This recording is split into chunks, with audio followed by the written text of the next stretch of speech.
and there, but like that was the first time I actually started. I watched you at length, and he just like, when you called him out on it, that was freaking him out even more. He was like, you need to let me make my baseless assertions, and I thought like by sticking to your guns, that was really great, because most people don't would let people get away with nonsense like that.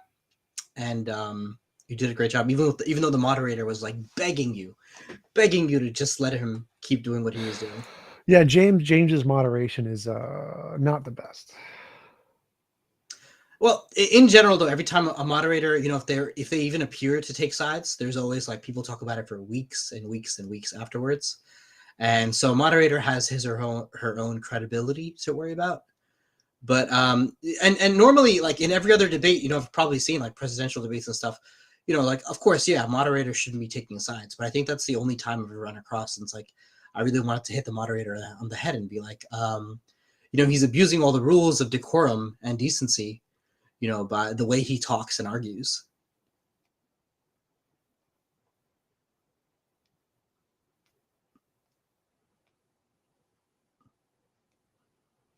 Yeah. So the you have to appear impartial, but at the same time, but I was saying though, but everything is on a case by case basis. So like if like one debater is just being disingenuous with their style of argumentation, forget about actually what they're saying, but their entire style is like pretty besides the point also, like. And have you got tissues on your ears?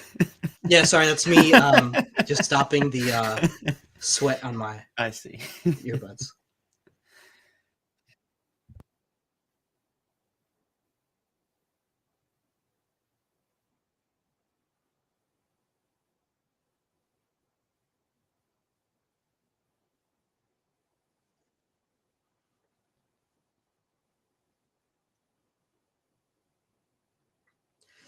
Yeah, I mean, so while we're speaking of Daniel Hakiki, like I'm a religious Muslim, but I do, I have, it's not from.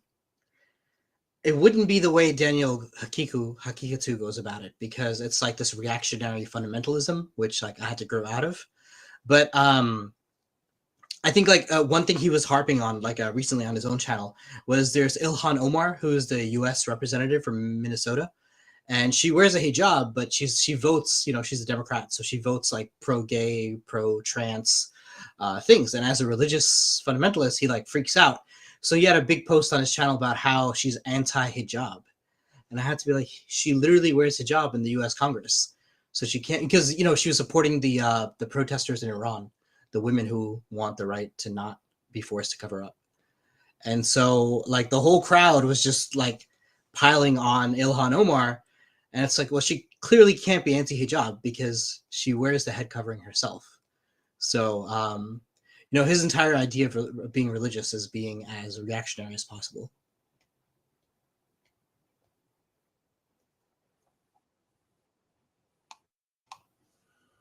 Yeah, it's kind of sad. Okay, let's see if Trey Jedler will join actually, because he keeps messaging me on Twitter as well. Like every tweet I make, he's like, oh, "Let's debate this right now." So I'll see if he'll join. I've shared the link around in a few Discords and things as well. So.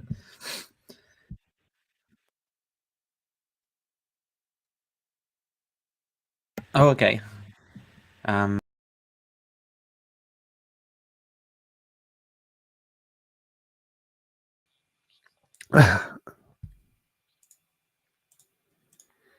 Yeah, I think it's just I had to refresh. It should work now. Share. Optimistic theology, dude. I like that. It's a nice name. Thanks. Can you hear my voice, guys? Yeah, we've got it. I can hear your voice. Okay, great. It's like whenever I wear my headphone, like whenever I plug in my headphone, like weirdly, either my camera does not work or like my microphone does not work.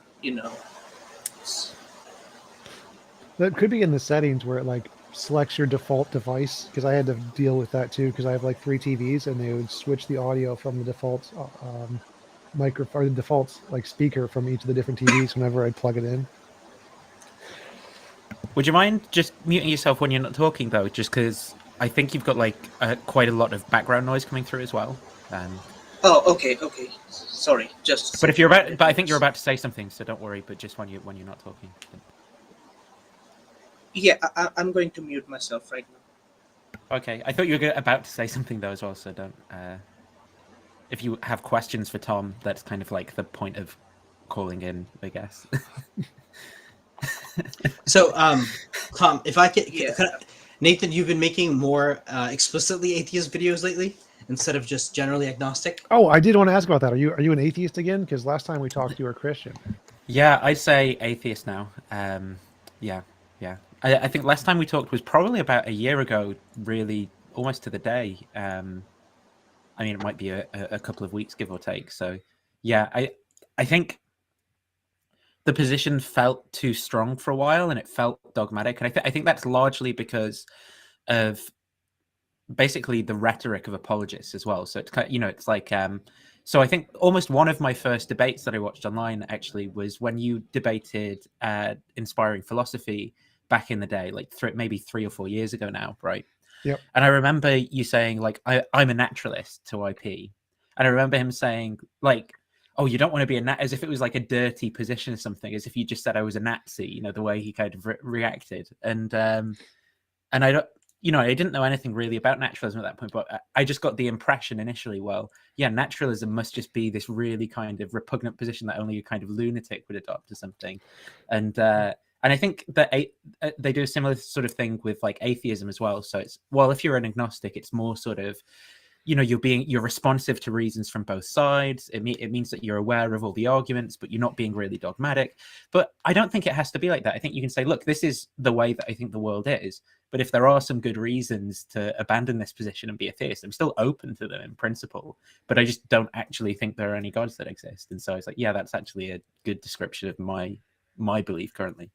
Yeah, I think there's a big difference in the way that it's seen from like a colloquial perspective versus like an academic perspective, because like there's that common retort that, well, can you prove God doesn't exist? Well, then you can't be an atheist. You must be an agnostic, kind of a thing. And that sounds reasonable to most average everyday people, because you would think that you would need to be able to prove something to really claim you have knowledge. And it's not until you really look into the philosophy that as long as you like have some kind of evidence to make it more probable than not, then you can claim you have knowledge, even if it's not certain.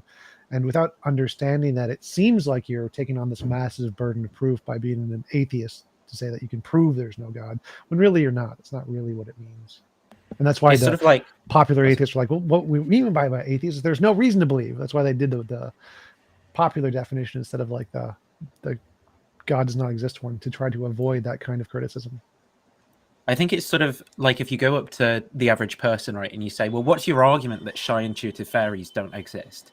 Well, most people aren't going to be able to provide you with an argument, but they positively don't believe in shy intuitive fairies, just because if you were to ask them to list like everything that they think that exists, shy intuitive fairies just wouldn't be one of the things that they think exists. It's just, so you can cash that out in that way of like, well, yeah, they're just kind of like ignorant or lack of belief. I think that's one way of doing it, but you can say they positively don't believe for some people who have maybe thought about such things as well.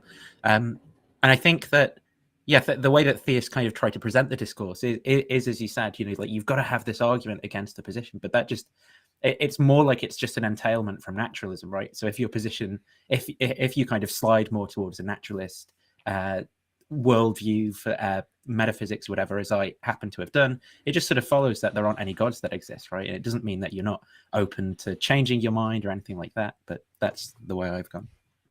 Sure. What were you asking? What's your name? I can't see it because it's blocked by the settings thingy. No. No. Hey, yeah. Well, thanks. So I wanted to submit something to both of you as official atheists now. So look, I was a religion major in college, and we studied Carl Jung and Sigmund Freud as part of our religion courses. And, you know, so what if, you know, so let me concede to you, Nathan, that naturalism is the way it is, right? Because it's, if nothing else, it's incredibly useful. Like, I have a, you know, profound sense of divine influence in my life. But sure, like, I mean, naturalism does explain everything. I'm not gonna, there's not much basis for me to challenge that. Basically everything. And the more you think about it, by the way, the more profound it is, our evolutionary history. Like, I was just watching a YouTube video of like someone pointing out where the glaciers were moving in his state of Rhode Island. And it's just so incredible to think about. Like 200 million years ago, ice was like flowing like a river, you know, for to use a metaphor, and just scratching up the rocks that we all walk around. It's pretty amazing, actually, just rocks, you know. And geological sense of time is pretty profound. But so what if, though, drawing off Carl Jung, these are myths that we live by, and these myths came about, okay, because, you know, I actually really like Sam Harris, because he kind of concedes that there's probably something in our human biology, psychology, hardware that like allows us to have a religious experience. And so in every culture, you have like very ascendant men and women, you know, and then like a cult or following develops around them, and then those grow into the major world religions, and this gives us profound meaning. Would you have an opposition to someone carrying out their life, just understanding it that way? Do you want to go first, Tom? Sure. I mean, I think we definitely have an evolutionary drive to make us religious. I think that's why it's so popular. It's like type 1, type 2 errors, I think, is probably the biggest reasons, and anthropocentric fallacies. And I think that you should always prioritize what makes you happy over what is true. I think happiness is more important than truth. So if it does make you happy to be religious, you should absolutely do it, as long as you're not like crashing planes in the buildings or whatever. Then yes, I would think that happiness is way more important than truth, and you should only pursue truth if it's something that's like important to you. Yeah, I guess just I broadly agree with what Tom said. I mean, obviously, I think that our cognitive faculties have evolved to have like religious experiences, to see like teleological explanations in things. And I think there's all sorts of evolutionary mechanisms as well involved in people like adopting religious identities, for example, to demarcate what kind of groups they belong to and for social cohesion and stuff as well. Now, that I don't think can justify just any sort of religious belief, though, as well. I mean, because I think I can also tell an evolutionary story about, for example, why I might get angry or like want to kill someone or something like that on certain occasions. And that doesn't mean that I ought to do those things, just because I can kind of tell an evolutionary story about where those faculties come from.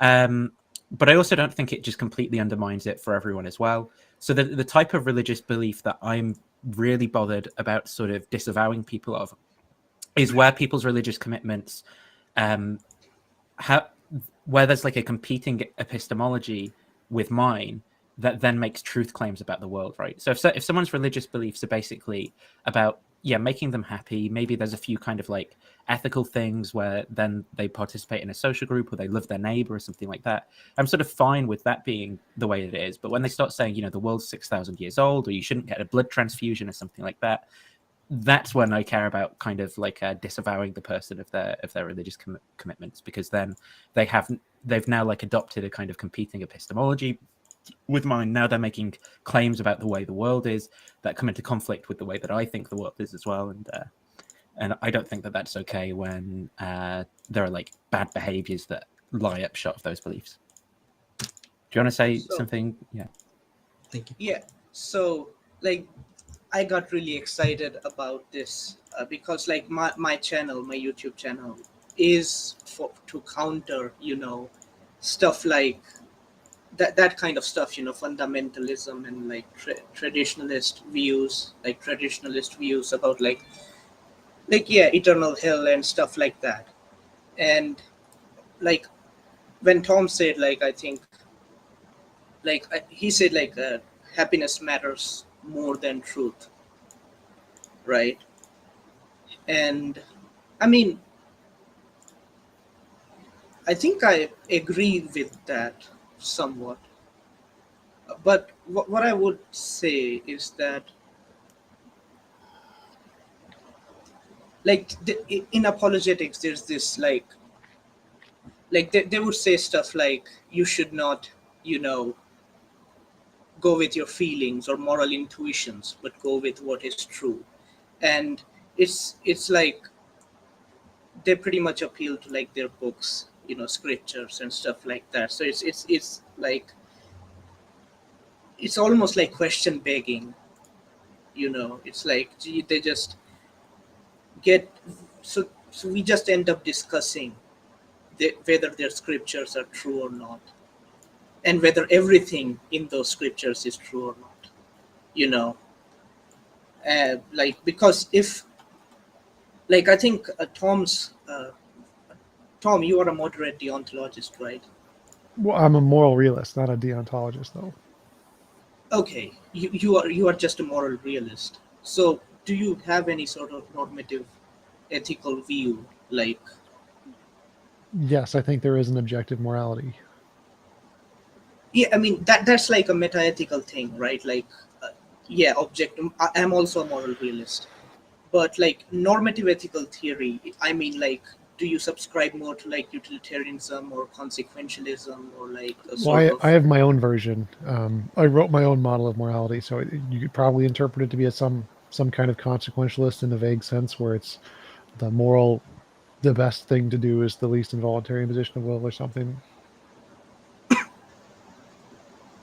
the best thing to do is The least sorry, involuntary imposition of will. okay, okay, yeah, that makes sense, you know. Sounds about right. Yeah. So, like, I want to ask you, Tom, like, you have debated a lot of people. You have debated a lot of, you know, people who have this kind of divine command view, you know, sort of like traditionalist views, right? Uh, so, in your view, how would you like, if you had to like perhaps persuade people or just like give them a sort of like small pieces of evidences, you know, to not like, you know, overwhelm them or anything, but like just, you know, uh, help them escape the sort of traditionalist mindset, like what would you do? Well, my goal has never been to convince people, so I don't try to change people's minds. I think that if your goal is to change people's minds, the best way to do it is to present facts that are incorrect about the holy book, and um, that there's a better moral system of like why the Bible is immoral or whatever. And those two things seem to be the two factors that convince the most people to leave the faith. So if you're trying to convince people, you should focus on the factors that cause most people to leave the faith, and those would probably be the top two.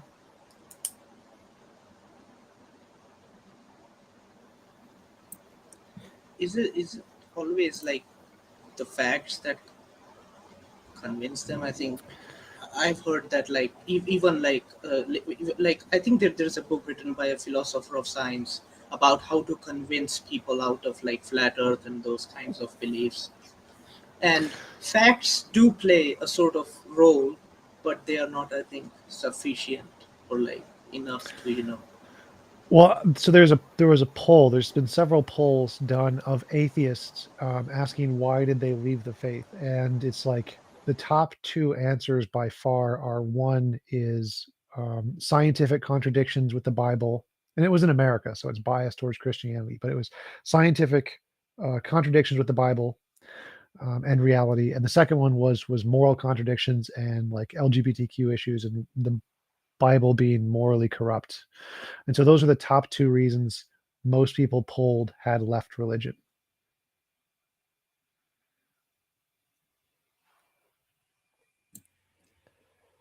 So yeah, if anyone wants to call in who's watching, by the way, the link is just at the top. So I saw someone called Aldadrazi who might want to call in. Seems like they'd be fun, just going off of the name and logo. So If I just wanted to, okay, go ahead. Actually, yes, so I wanted to ask you, Nathan, like you made recently like a bad apologetics video on like Swinburne, right?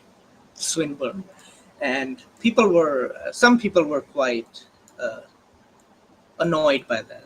Like they Well, were. yeah, I mean, I think it makes perfect sense, right? Because he's someone that's not particularly been addressed. So they've kind of gone, they've been able to sort of justify why they don't hold to the sort of kind of arguments that someone like William Lane Craig puts forward in light of all the evidence against it. They've gone, yeah, that was too simplistic. That was back in the early days. But listen, now I'm off the milk and I'm onto the meat, and I've read this Swinburne stuff. It's crazy. And I think by going through that, we kind of showed how really weak a lot of Swinburne's proposed explanations are, right? And I think that is very frustrating for a lot of people. So, for example, Kyle from Christian Idealism, his initial criticism was that the series is called Bad Apologetics, and because he likes Swinburne, we shouldn't have him in Bad Apologetics, right? And it's like, well, what's that actually got to do with what we had to say about how bad his explanations are? Nothing. For start, you know, and it's stuff like that that's basically just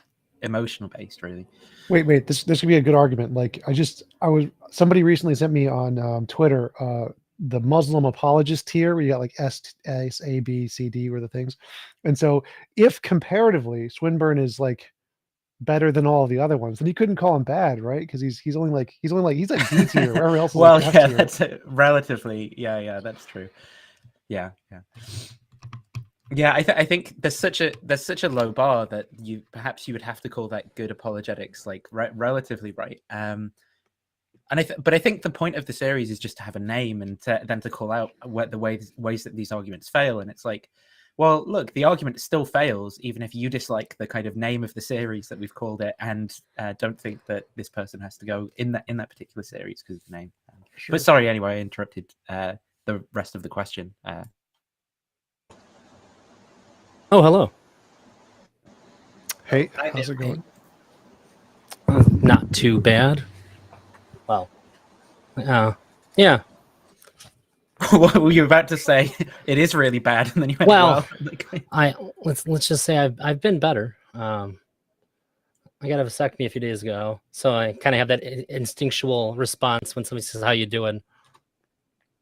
What did you really want to say? Like, what's gone wrong? So I guess it's a little rough. Okay. Can we help? Well, not with that. But I'm sorry. I got like I got bad echo. Have you got the tab open on the other? You need to close the tab. Yeah. YouTube well, yeah, I definitely muted YouTube. We do not hear it, so it's only on your end. Yeah, I think so. Huh, weird. Okay, well, yeah, I guess I can deal with it. I was watching you guys. A friend of mine sent me the link and they said, "Hey, you should go join this." What is your position? Are you a theist? I am a deontologist. Do you believe in God? No. Okay. Well, kind of. It's like, I guess that's a really interesting question. So whenever somebody talks about God, I say, like, what does God have to be God to you? Because there's a lot of different criteria. I'd say creator of the universe, mind of some kind. Those are probably the two big ones. So I think creator of the universe is, for lack of a better way to put it, I don't mean to load, is like kind of an immature view to have of God. I don't understand why creating the universe rather than being part of the universe or like a collective of the so I guess the way I think of it is I'm matter, right? I'm conscious matter, and I can form thoughts and I can understand that I'm matter. So that's just like at this level. I can't discount the fact that all the matter in the universe could also manifest consciousness as well.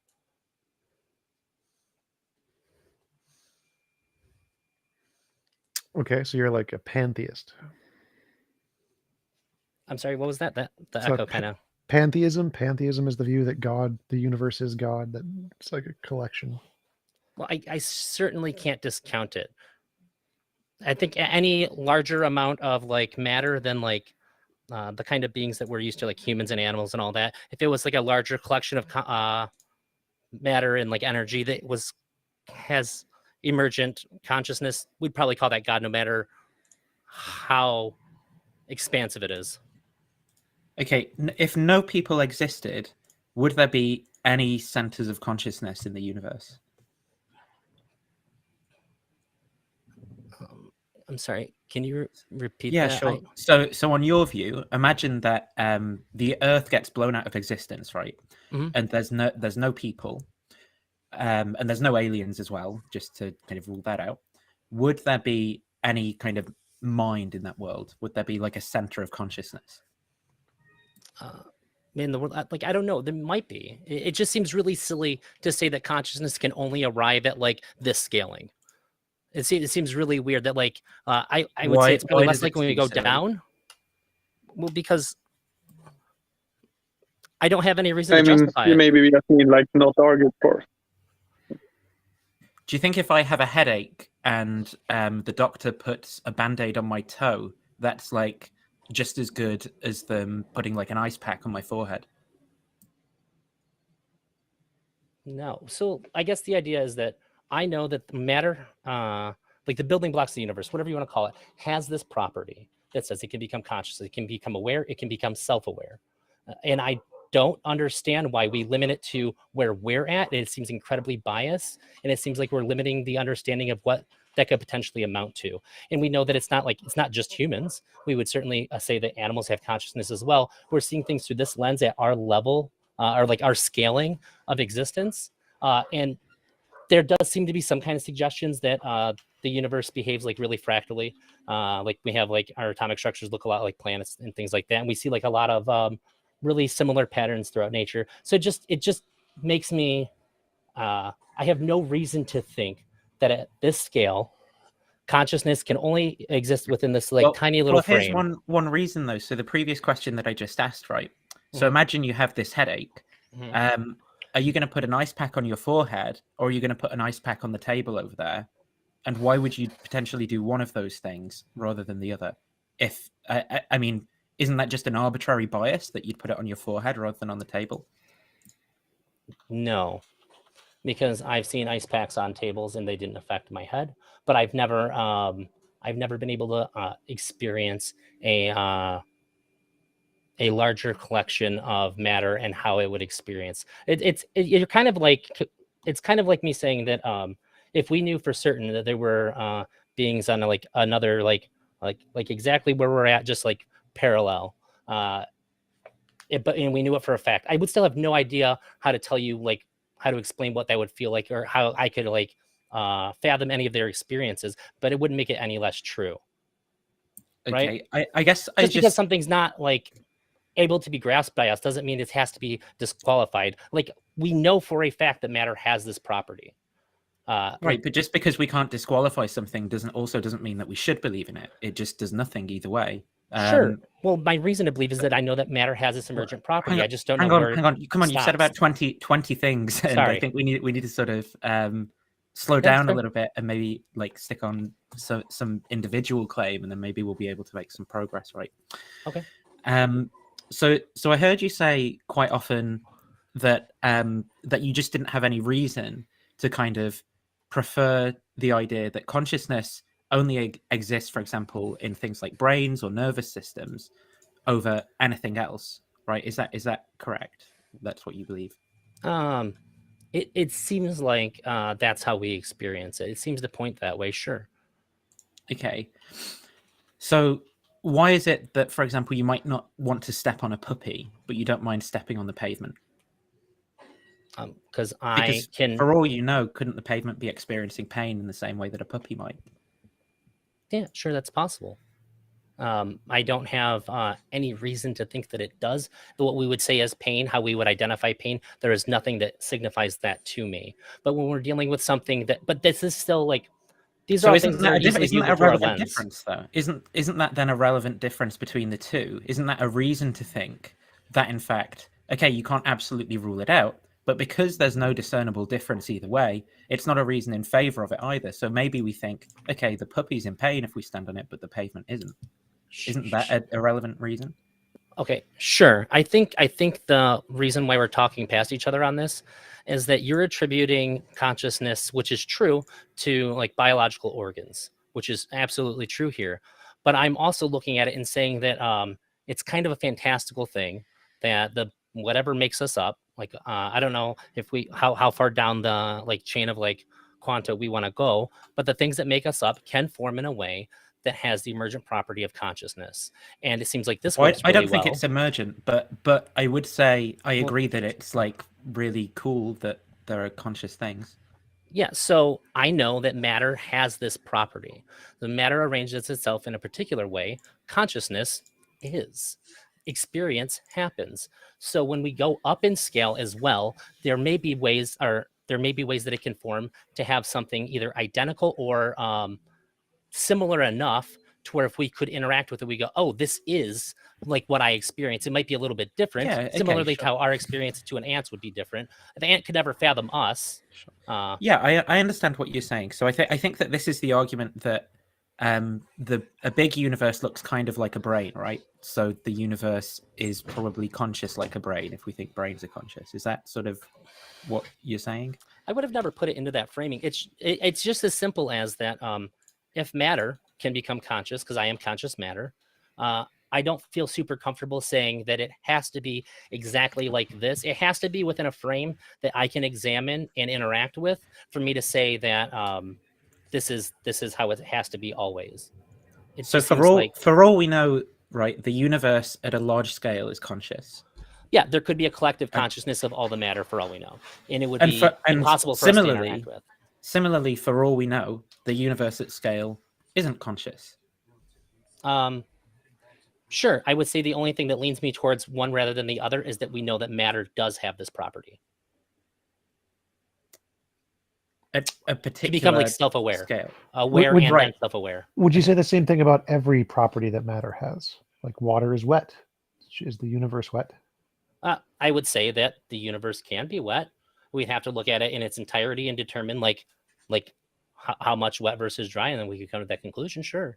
I would say I wouldn't know, but maybe. Yeah.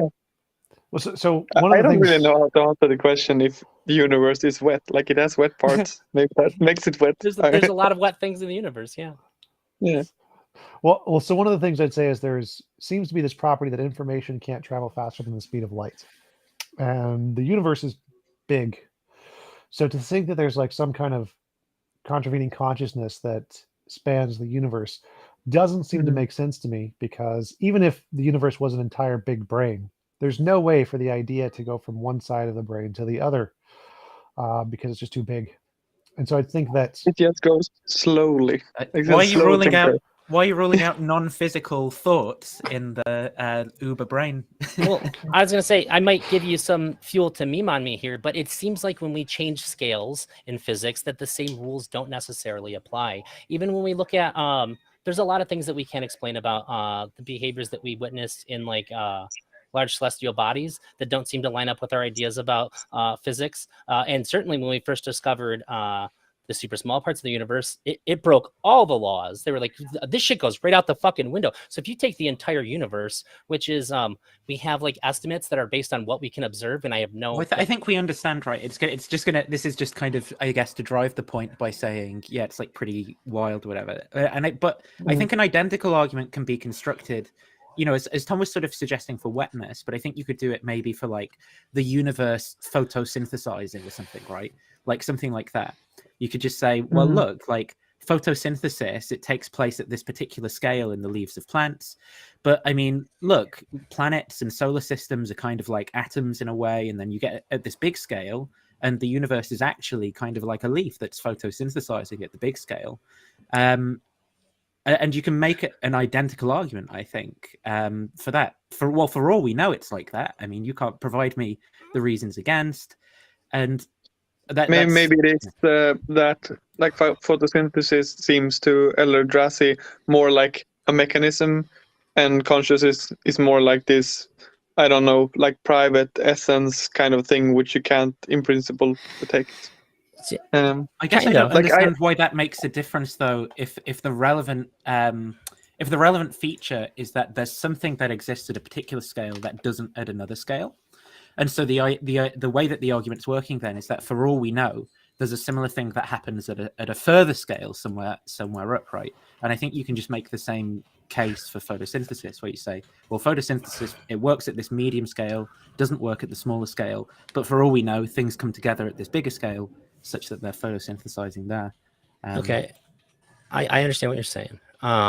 And there's two things that I'd really like to like strongly impress here. Is one, that I'm certainly not professing certainty here. I just think that it's important to not discount this idea, because if we're going to consider God, it's Wait, kind why of is an it important important? idea.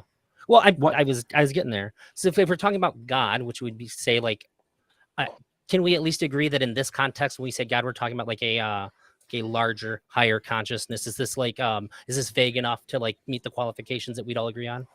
I don't understand what higher means, but larger, sure. Okay, yeah, that's I'm trying to. Do you mean like really very spread it powerful or thin. something? Like I maybe don't know what maybe a very that powerful consciousness would entail. Yeah. I'm More high. speaking very fuck, I always mess up the word colloquially. I can't say it right. I always mess- colloquially, yeah. Yeah, when I say like a higher consciousness, do we all have like a vague general sense of what that means? I don't think I do in the sense that you're using it though, because when I think I would about use what it the you're same saying, way a Christian would say that God is a higher consciousness. Is it like I- he's worth more than us or something? That it's more expansive. Like it's something Yeah, it's bigger. something so yeah. Like I agree with bigger or higher. However you want to imagine something that would be more than what our consciousness is. more in what sense? Like value? That's such a weird way to ascribe it. I think that we would inherently value Worthiness? something like that. Well, it's like, so size is an option. It could literally be a bigger brain, On a or cosmos level. For the Yeah. cosmos. Like I mean, that's why I think it's really interesting to ask people what God has I think a to problem- be anyways. Because the So, problem like, with going the size route might be that you'd say, you know, like if you get like these giant aliens, right? Are we going to call them God? Or Yeah, like which blue is- whales? Should we worship blue whales? and they could be just really big, but also really dumb too. which is why I'm trying to see if Yeah. like there's definitely a vagueness when we talk about God, no matter what. And so, like, I'm just trying to agree. appeal to this vagueness that when I say God, you have an idea in your head of what that means. Everybody in here has some idea of what that means. Nobody goes, Yeah. "What the fuck? You just made a sound and it registered nothing Yeah. to me." No, I So- understand. I understand what you're saying, but I don't think you can get away with this given what you've been saying about your characterization of God being this kind of big brain, right? Because that certainly isn't what I have in mind when I hear the don't- word God. I sort of think of I don't like something that's sort of perfect in various ways, incredibly powerful, has various kind of desires for mankind, ex nihilo, creator of the universe, like that. I mean, obviously that you can have variations in that, but that's typically the sort of thing I'm thinking of when someone says God, rather than like a really large brain. And even when we look at brains, you know, like the vast Probably majority of the become brain is to do with like coordinating motor function, right, rather than thinking. So you know, if you get like a massive brain, then maybe like all of that extra gray matter is just coordinating all of the extra space moving around within it or something. Like, I mean, so I don't know what like spatial scale really does here for me. I think we have to kind of switch. I have to sort of take the position that you just hit me with and say, like, the brain is a kind of like a really silly way because it's like an if we want to say consciousness, sure. But I don't consciousness. I wouldn't think of as spatial, really. I guess, at least in the way that word is used by ordinary speakers of the language. I mean, in my theory, it obviously is spatial because it's identical to brain states. But yeah, I would say that's one of the things that makes consciousness and God so fascinating and unique to think about. Because, like, if there's anything in the entire world that is like it's as close to supernatural as we get, it's as close to magic as it exists. It is something that we like really don't have any idea about. It is the most phenomenal thing that's like that we can imagine is consciousness. I think You I can't disagree. quite I think put your thumb on it. I think magnets are way more supernatural. Get out of here. How do they work? Like, You can I only don't. think that because you're conscious. Just saying.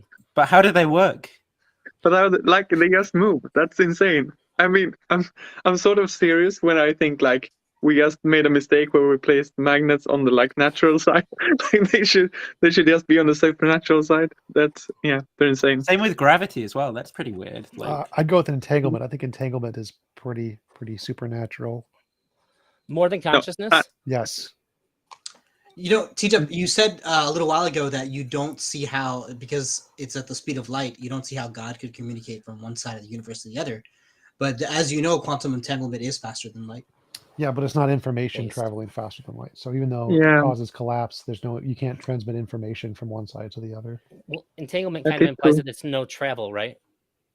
It just is. But you can't use Yeah, entanglement to connection is transfer instantaneous. information from one point to Right. So Um, what entanglement is that there's two particles that are entangled that Yeah. are infinitely far apart, and measuring one will cause the other one to collapse to be the opposite spin or whatever. But it's not Yeah. like you can make it be spin 1 or spin 2. Like if you could make one always be spin 1, then you could transmit spin 2 to the other side of the universe instantly.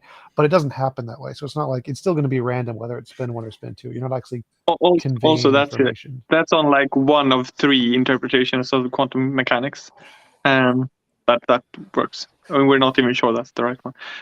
I want to Nathan, did you used to be a panpsychist a while Not ago? really. I mean, I think You had an I think idealist I was mindset? probably an idealist for a phase. Yeah. And I think that this was probably as I deconverted from Christianity, but was left with all the like heavy metaphysical baggage of the theists and stuff. And so it was like, well, you know, I'm just going to go into this position that's as weird as possible because I'd been kind of socialized into philosophy in that way, I think. But Yeah. So I used to flirt with panpsychism, which sounds similar to the thing you're mentioning, Drassi.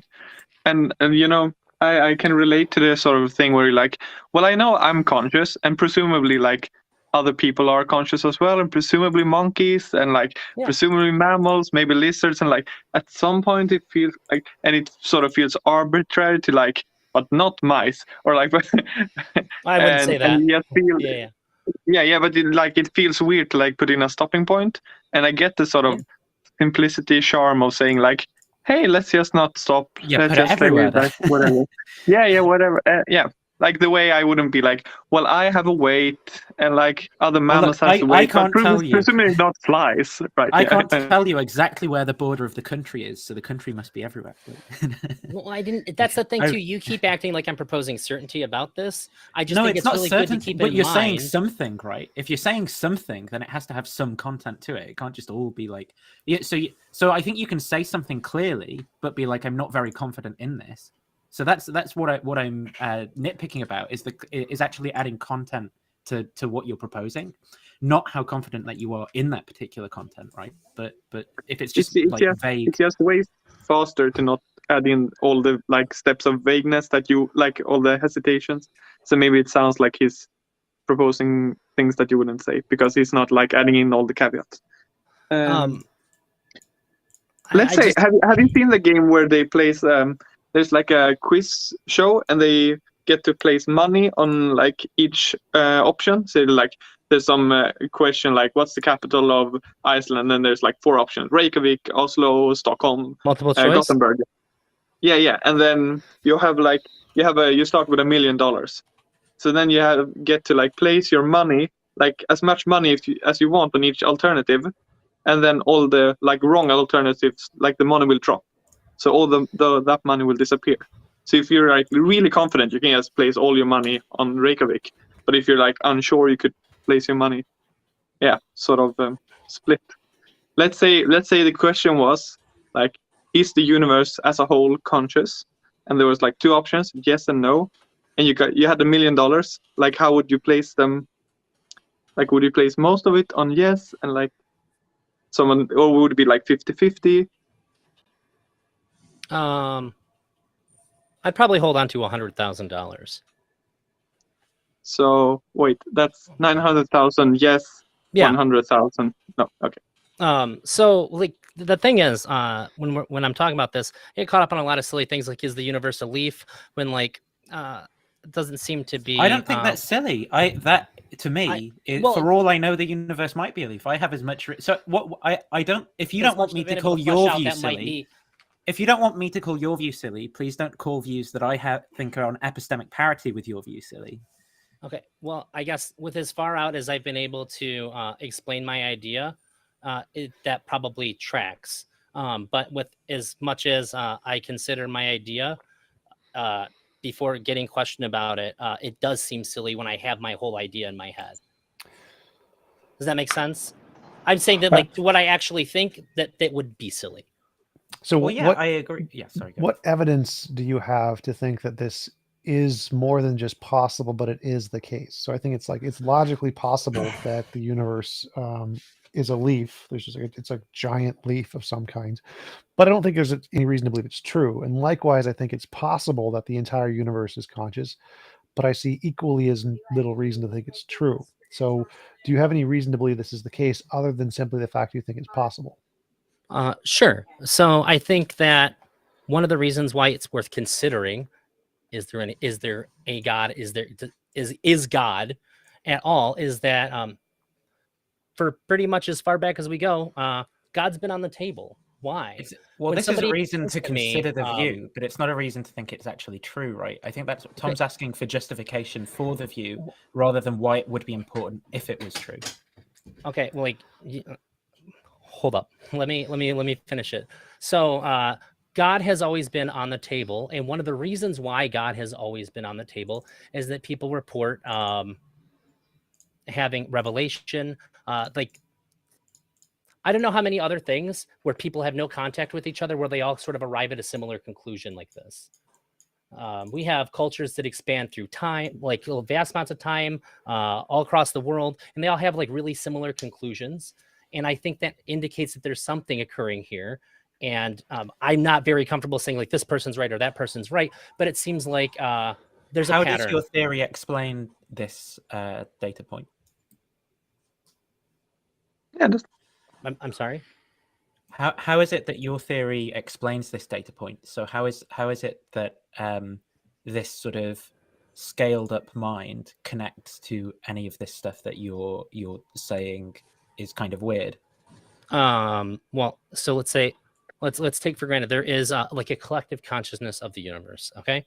I think that it's super easy for something at a larger scale. Like I can interact with an ant on like a conscious level that makes sense to me. That would be completely out of the ant's ability to grasp anything that happened, and it would be like the craziest thing it's ever experienced. So, like going from up to down, it's kind of like we can perceive two-dimensional objects. Anything that's two-dimensional can never perceive us. Isn't it? Because an ant isn't a part of me. It is different. We're talking about God and humans and ants. Yeah. So an ant isn't a part of me. I and an ant occupy different spatial regions, and I can interact with an ant like that. Sure. What you're proposing, rather than God being a sort of alien within the universe, it seems to me, is that God is in fact the universe. So how is it?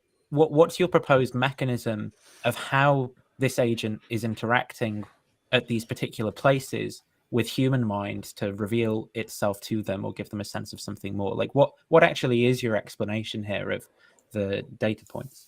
Wait a minute. So like, are you telling me in order to say that like my computer works, I have to tell you how the fuck it works? Like, sorry, I didn't mean to swear. Well, no. If you're telling me, right, computers are weird, therefore shy intuitive fairies explain computers. I want to know what shy intuitive fairies have to do with computers in order for them to be a good explanation of it. I think like an answer would be something like, if there is some mind, it talks to us and gives us ideas, and that's why everyone shares these ideas or something. Well, that's what I said when people explain revelation and things like that.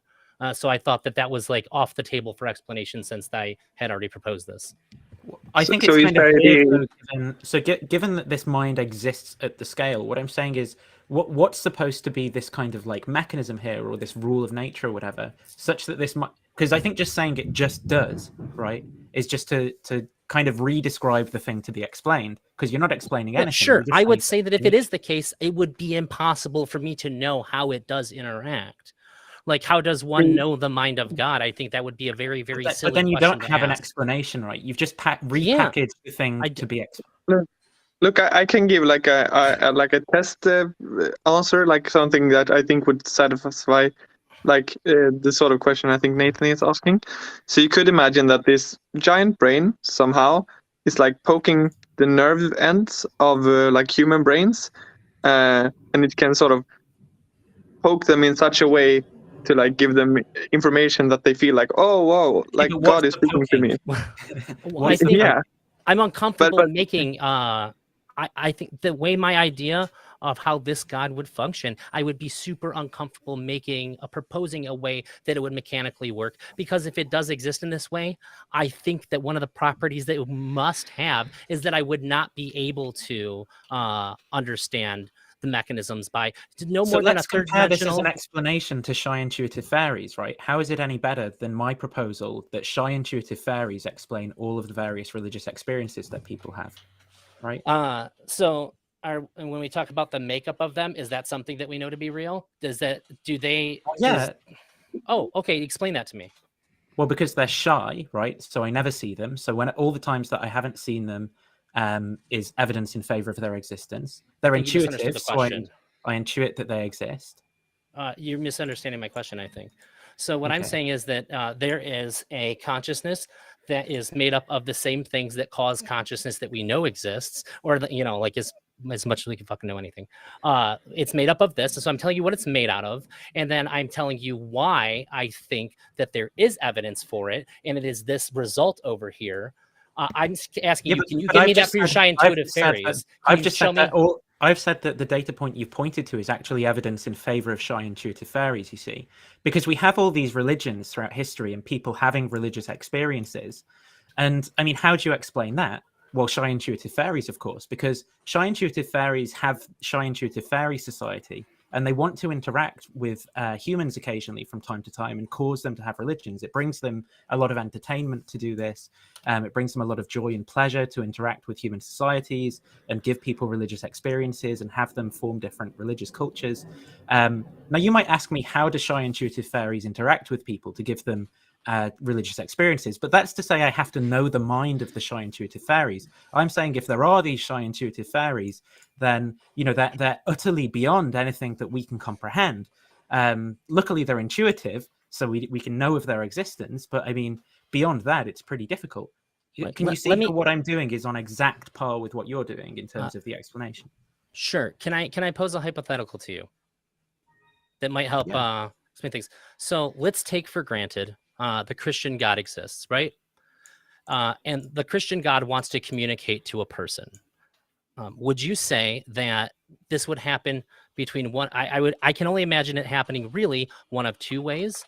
One of those ways would be to speak English into their ear, or would it have to happen through a more subtle means? Because God does not have a mouth while he is everything. He does not have a mouth, so he cannot speak English. So he would have to communicate in a way that the person who is supposed to receive the message would receive the message in exactly the way that they intended, because they are a perfect being and capable of doing this. Which of these two do you think would be how that happens? And now nobody could ever say that, explain how the Christian God did that in this hypothetical, but the person still received the message. Does the fact that nobody else can explain it in this hypothetical disqualify it? So we'd say, no, he must speak English in their ear. I consider things that I can't understand or conceive of to be impossible, right? So okay, or just really bad explanations, maybe. Like if your explanation is like I don't even something understand totally beyond that, I can't even understand. Did it? I mean, we can compare this to something that would be closer. But just to respond on that specific point, though, of just saying, so the question was, it was like, but in this case, we know that God has in fact communicated with someone. So how would you explain that, right? And the thing is, no, I'm saying which of the two options would you think had to? I gave you the premise. This is what happened, and here are the two ways that it might have. You'd say speaking English into their ear. Well, or maybe I don't understand directly. that either. I don't actually understand what I'm supposed to be conceiving in that case, right? So how God expressing a message to an individual. No, but I'm saying because of my background knowledge about the world, about how sound waves work and so on, I just don't really understand what I'm supposed to be imagining. So there's a part of what I'm conceiving. That's what I'm saying. Where there's a part of what I'm conceiving where sound waves are starting to vibrate next to someone's ears, but I don't understand what's supposed to be causing them to vibrate, right? I don't understand how God's supposed to be doing that, what sort of causal powers God's meant to have.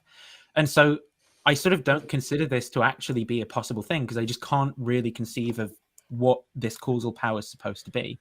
Okay, then I think you should just say that you can't perceive the hypothetical where the Christian God exists and can interact then, right? Is that what you're saying? Well, I'm just saying, I'm not sure that it's actually a coherent conception what's being put forward. It's sort of like fair enough. It's sort of like if you're telling me about square circles or something, right?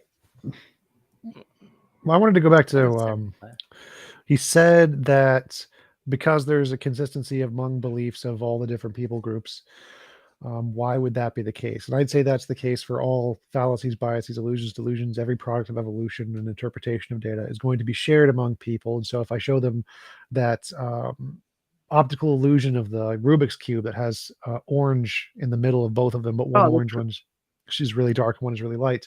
All humans that have eyes are going to share this perception pretty much universally.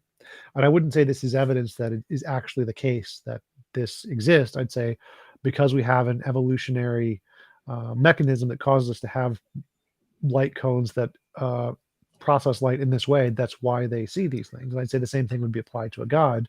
The reason lots of people believe in a god is because we have an anthropocentric bias, type 1 and type 2 errors, that if we hear a rustle in the bushes and think it's a lion or a mind of some kind and we run away, that group survives. And if somebody tends to be more skeptical and be like, I'm going to wait for more evidence, that group tends to be eaten more. And so the group that always assumes there's an intentionality or a mind behind everything will survive more. And so there's an evolutionary reason why we think there's a god, not, which again wouldn't be evidence it's true, just like the Rubik's Cube isn't evidence that the two orange shapes are the exact same color, but is evidence that there's some mechanism in human evolution that caused us to have this particular belief be more useful than other beliefs.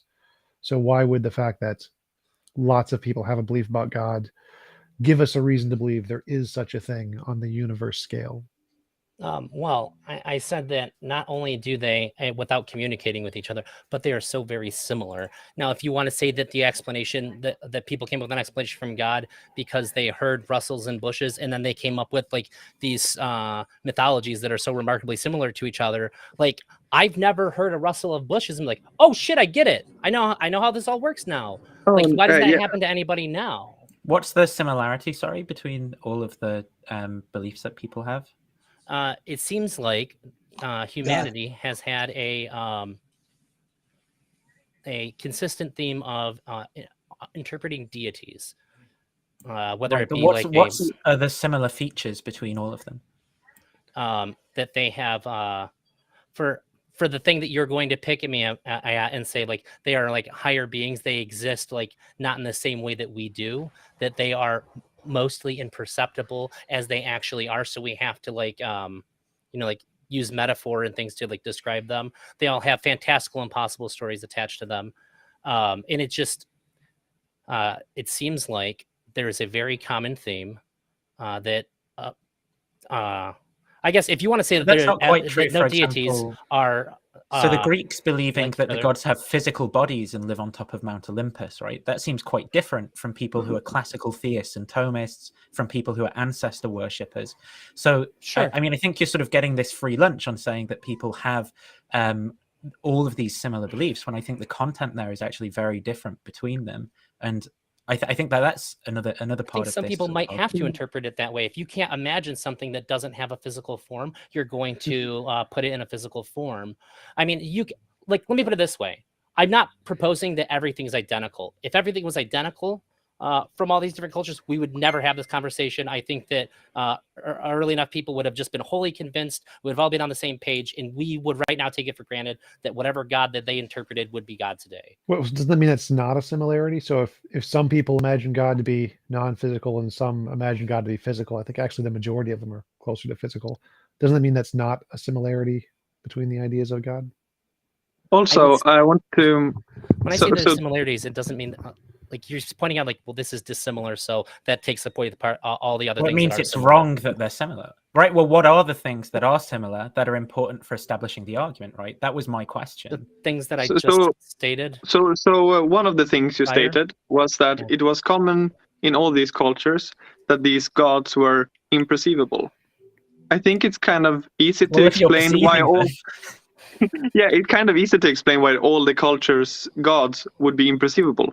On the hypothesis they don't exist. Like, you can't have a culture where everyone that's thinks... not true as well. I mean, firstly, if they are perceiving them, then they're not imperceivable. But secondly, that's just not what people thought. Who thought that they're he said most physical beings that you can interact with. He said mostly imperceivable, as like you don't see these gods every day. But that's really easy to explain, because like that's so easily falsifiable that like that wouldn't last long. But the other point, I think the more important point is that you said, look, we have a bunch of independent cultures, and they all arrive at some similar ideas. But like in all these cultures, like the people have the exact same organs in their heads. They all have like human brains in their heads. That's a real similarity, right? So like if you didn't know that much science and you're like, well, I can build stuff, so I can imagine something that's like bigger than me that build bigger stuff. I mean, it's sort of an easy interpretation to make, right? Like even if it's false, like if I'm trying to explain something, I'm just gonna like, well, how would I do it? Well, I couldn't build a mountain, so it has to be like bigger than me. It has to be stronger than me. I almost feel like there's part of what I'm saying that isn't getting through here, because it seems like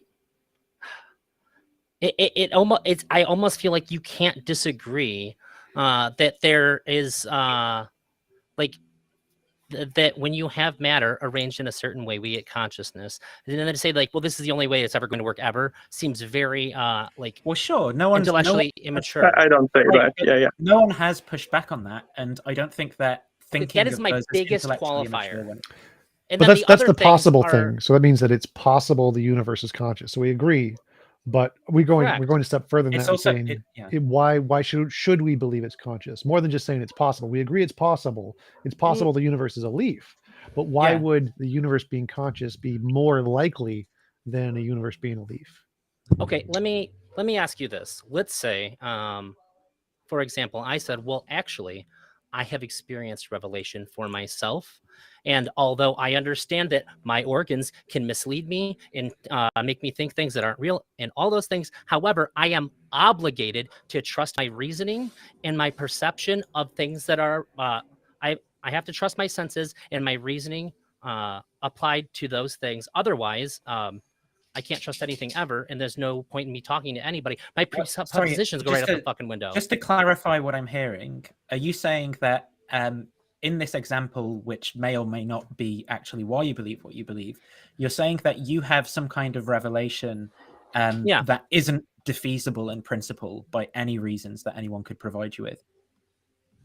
Well, what I'm saying is, if I had a revelation, let's say, in something that I couldn't fully explain. Let's say I witnessed the infinite, and all I can really hold on to is the reasoning that I had when I was there, and I have to know it because I can't. Was it LSD or psilocybin? Which did this to you? I am posing a hypothetical here. Sure. Okay. So, but are you saying it's not to defeasible in principle? Are you saying that wouldn't be defeasible in principle, that experience? Yeah, I think you started with saying like your brain could have misfired. I understand goes out the window.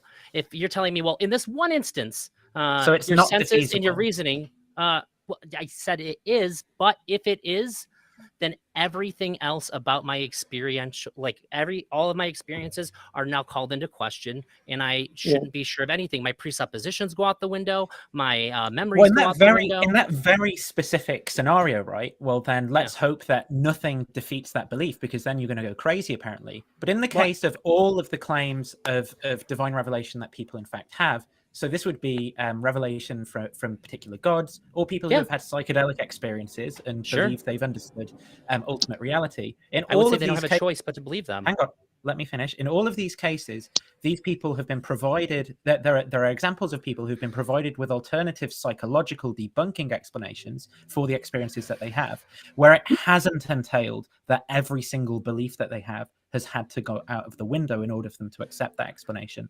I don't know if they accept it. I would very strongly question that they accept it. I've had upwards of 30 psychedelic experiences. At a time in my life, I believed that I'd come into contact with ultimate reality, and I now believe that there's a natural explanation for the experiences that I had. And just 3 weeks ago, I took mushrooms, right? And I thought that in that experience, everything that happened, I understand naturally now, because I've looked at the literature of the cognitive science and the fMRI scans, the Rebus paper by Robin Carhart Harris about what's going on in the brain during those examples, and I've not abandoned all of my beliefs about my experiences, my memory, what I think. But wait, you're skipping a part. You're skipping the part of reason. Well, I trust So my reason too. yeah, Yes. correct. You're trusting your reasoning that you say, okay, when I examine these experience that I've had through my own reasoning, I have come to the conclusion that it was caused by a drug that is known to cause this. Well, could you help me understand? You said if you doubt this experience, you also have to doubt everything else, all of your presuppositions and things. I would say if I doubt anything that I have experienced and I've applied my own reasoning to it while I'm experiencing it, and it still holds up after the experience is over, then I have to trust it. I must. Otherwise, that's what that's what being crazy is. I'm not quite following what exactly that means. So let's say I see a leprechaun, and it doesn't have to be anything crazy. You can say I'm holding a can of Red Bull in my hand. Okay. If I were doubting that, can someone have a hallucination where they think it's true, and then they of a can of Red Bull, and they come to believe afterwards that was caused by like a brain tumor or something, and it wasn't actually that? I think Elder is saying. Well, before you go that, I want to try to understand his connection here between if you doubt his experience, he has to doubt logic. That part I'm missing. So because let's say using logic to interpret it. Well, wait. So let's see. I see a leprechaun. Thank you. Now I'm using my logic and reasoning to try to see this. I can see it interact. I can talk to it, ask it questions. Now, yeah. But is that using logic that like you just go, that's a leprechaun, right? Yeah, he meant reasoning. Yeah. He's generalizing here. But even reasoning, right? You just go, that's like what am I reasoning about? So the question here is like, so let's say I come with some information that I discover that there's a disease, a hallucination that's really common in humans where they actually see leprechauns. Sure. Now, if I'm presented with this information, I can doubt my experience that, oh, maybe that was this delusion, but I don't need to doubt my reason, right? I can just say, oh, I just didn't know this thing. You're applying your reasoning to the information that you now also have as well. Right. But I don't need to doubt my reasoning. I need to doubt in that case I was missing information. Apply your reasoning in accordance with the new information. Right. So couldn't you do that in the same case? You had this personal experience of this mind thing that's the universe, and you could say, oh, well, maybe there's this known psychological delusion that could explain that. And so I can say, maybe I was wrong about this being the universe, but I can still grant that I have reasoning abilities. I just didn't know the information at the time. So this is what I would say. If there's this disease or whatever, then I'd say that before you can make a solid conclusion on it, now after receiving that, you got to find out if you have that disease. If you don't have that disease, then you got to stick with it. So if it's a thing that then everything goes out the window. So what if like every human mind has this disease? That they have like a one-off shoot hallucinatory experience, and you're not hallucinating all the time. That you have this one experience, and for some reason you have this massive auditory visual hallucination that's tactile. And then, do you know what percentage of the population hang on, and you have no other symptoms whatsoever, and it just never happens again? That you're supposed to consider maybe I have a disease? Do you know what percentage of the population experience hallucinations? One time? Yes. No. Do you know what percentage of the population experiences a auditory, visual, and 10 to 25%? 10 to 25%. I think he wants to make it more exact, like that only experience it exactly once or something. Most people. But so if we just list one type of delusion, let's list one type called a bereavement delusion. A bereavement delusion is a kind of delusion where people will see, hear, touch dead loved ones. And they're reported by up to 60% of people who have a dead loved one will have a hallucination of seeing, touching, hearing a dead loved one. Yeah. It's very common. Now, this is one of over 100,000 different types of fallacies, biases, illusions, delusions. These are extremely common. And we know this is a product of something particular called the brain. It makes mistakes, a lot of mistakes. Okay, so to be fair, this is absolutely a cop-out. If you're saying that we're going to so basically this is what you're telling me. Because we don't accept that they had that experience with their loved one, we're just going to say the brain made a mistake, and that's how it's going to be. This is more justifiable than... That's not why we do it. We compare the theories. What we can do is we can look at the two theories and compare them. One of them's a better theory than the other one. So we don't just reject. We don't reject what they're saying out of hand. We engage in theory comparison between the two. So we take the theory wherein they veridically actually did encounter their loved one, and we compare it to the theory wherein there's this kind of delusion within the brain where they didn't see that, and both of them entail the data point, right, that the person has this experience of seeing the dead loved one. Then what we can do is we can look at theoretical integration. How does this theory integrate with our other background beliefs and commitments that we have, right? There we go. What extra things do we have to background postulate? belief is that doesn't happen. Well, no. So No, it isn't. Not at all. We test this. We didn't just say it didn't happen. Wait, what we did was we There's took one the thing you can say testimony. that makes me agree with you. Do all these people have some sort of physiological marker that's also associated with them having this experience? Do they have like a high blood pressure? Do they have like a certain? Okay, so there's nothing that I They can have someone medically who's test for. died recently. Well, no, Okay.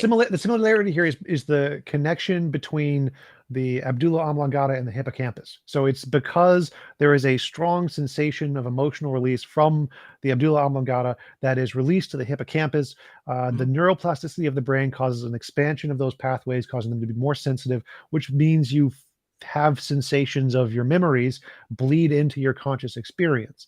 And so you recall these things of your family that happen very often, like your dad's reading his newspaper and this happened every morning and now he's dead. Your body, when you wake up in the morning, you don't realize he's dead. The sensations will still come in because it's habit until you'll hear them, even though they're not happening. And it's just a part of your brain that's activating because of other sensations that have happened in Is this your always life. right when they wake up? No, that's just one of this happen Okay. all the time in lots of different cases. This is just one example. But So- the similarity, the physical similarity is that one part of your brain causes an activation in another part of your brain, which causes an imagined thing to be seen in your brain as a conscious experience when it wasn't. So this Why doesn't similarity. This happen? Why doesn't this happen?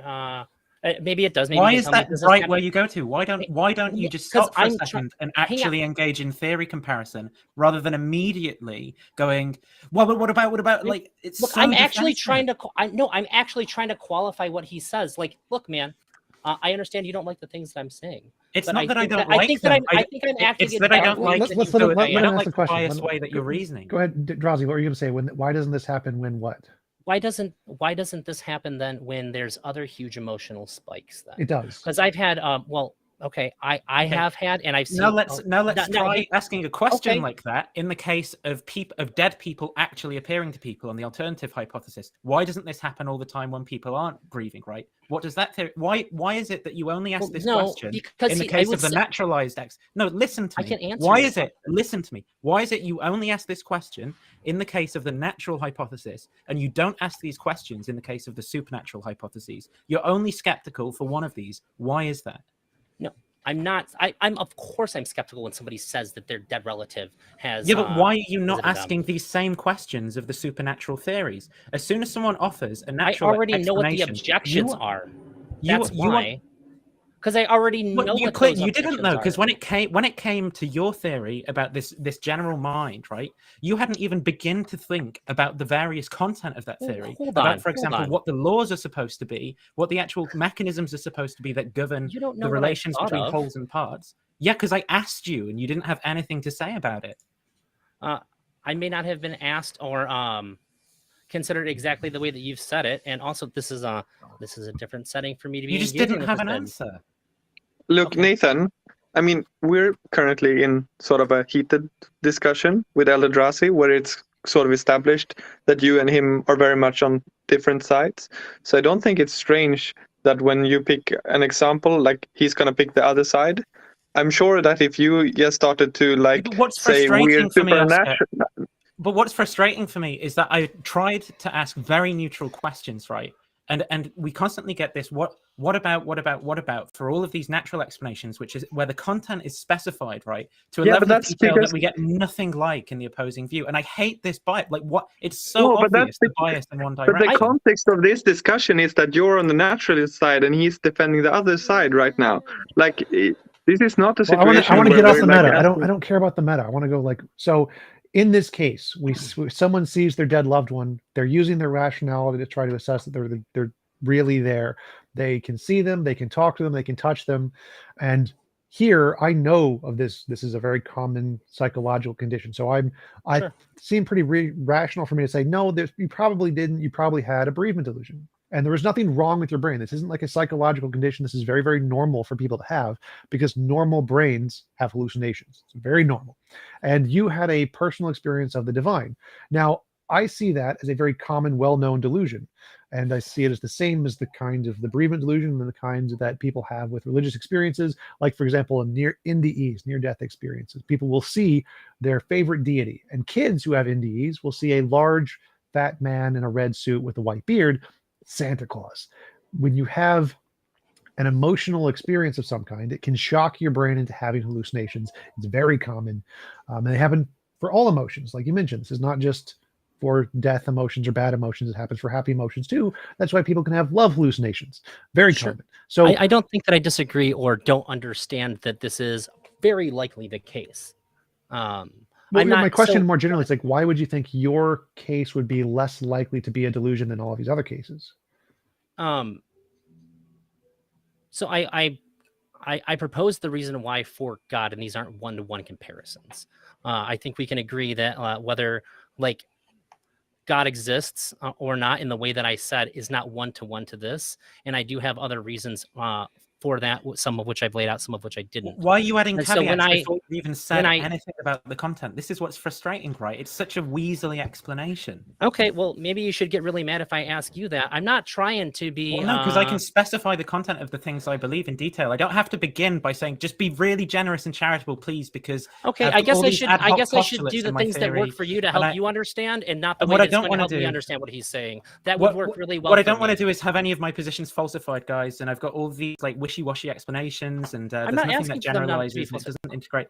Like, just tell us what the actual content is of what you believe without all of these caveats up front. Why is it so difficult? And why can you not just objectively engage in theory comparison between the two without having to have all these caveats such that you never I have don't your know position why. This falsified? is the way that I talk, and this is the way that I engage. You could just say, I don't fucking like the way you talk. Can we get this guy out of here? And that's totally fine, because that's what you're actually saying. You're saying, I don't like the way that you communicate. Fuck you. And that's No, fine. I don't and like that's how your you feel, biases. but you're being What I'm really saying underhanded is- about it.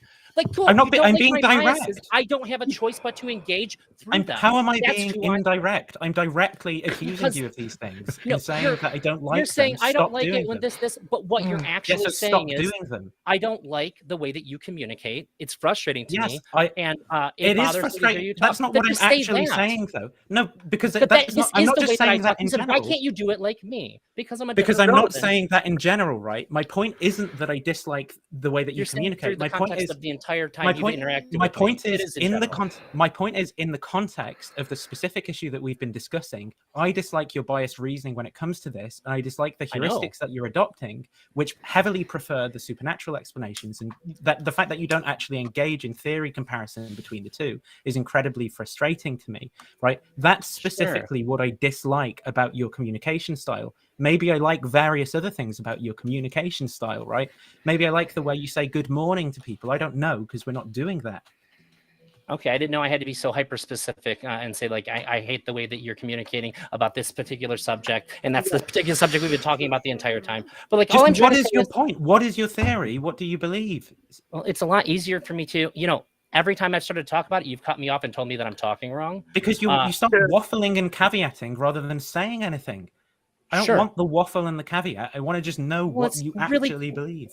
Well, I guess maybe I should have made it really clear that I was talking to TJump and responding to him and not you. Okay, maybe you should have. But now, what is your actual answer, right? I don't to know the where question? I don't know where we were at anymore. So the You've question- also been grilling me by why I'm not you this whole time. Yeah. So the question is why should we think your personal, or why should you think your personal experience isn't a delusion like the tens of thousands of other delusions that we know of that seem to be able to explain similar phenomenon? So I don't know. It seems like I would have to ask you, who's given me this new information, a couple of questions. That way I can compare it against what I know and try to Go for it. suss it out from there, which Go is for what it. I was trying to do. So when this happens, is this particular hallucination that you're talking about? Is this strictly when people die? The bereavement delusions are, but there are hallucinations in every context. Okay. Is there any kind of physiological marker that we can associate with them? Your brain. It's literally just the brain Well, working. you how have the a brain? does. Yes. Like, so it's literally just, this is how the brain works. So if you have a human brain, you have hallucinations. It's just how it works. I mean, we can, like, the way sight works is you have like a system that's asking your eyes for things, and then sort of nerves behind your eyes are like answering yes or no to various questions. That's oversimplified. But like, what happens if nerves here start like answering randomly instead of like based on vision? Then you just get crazy hallucinations. That's just how it works. That's how it works when you're dreaming. No, sight doesn't Yeah. matter. So Well, it's more then, that okay, the way how that would I your know the brain, difference? well, the way that your brain saves information is that there is a connection between your conscious experience and your experiences and your sense experiences. And Mhm. if your brain forgets to turn off that connection, your dreams or your thoughts will be saved as if they were conscious experiences. And this is a problem that causes the vast majority of hallucinations. Like if you have an NDE, the part of your brain that normally shuts off your conscious memory is still open. So all of the sensations you have are going to be saved in your brain as if they were conscious experiences when they weren't. Sure. And the same thing happens with dreams. Your dreams will be saved as if it really happened. That's where there's this delusion that you have where you can't move at night and you think you're being abducted by aliens. Same thing. So all of these delusions are just the brain forgetting to shut off the signal that is saved as conscious memory and imagination or sleep. And that's all it is. Okay, then so I think I have two main questions that's either going to make you want to like choke me to death or go, all right, I get it. So the one would be that how would we ever know if somebody did actually experience their dead loved one interacting with them? How would we say that, like, oh no, this time it actually did happen. Every other time, this is the first time it's happened. Novel This testable is a predictions. miracle. What would that look like? Be like, and like, how would it compare to what you described? so it would be like we would have some piece of information like ask your dead loved one this question that we know the answer to, that this person doesn't know the answer to. And you have a bunch of questions and say, okay, interact with their dead loved one, ask them what this shape is. I'm holding up a shape, you can't see it. Tell your dead loved one to tell me what it is. They're standing behind me. Go. We test it in one kind of way like that.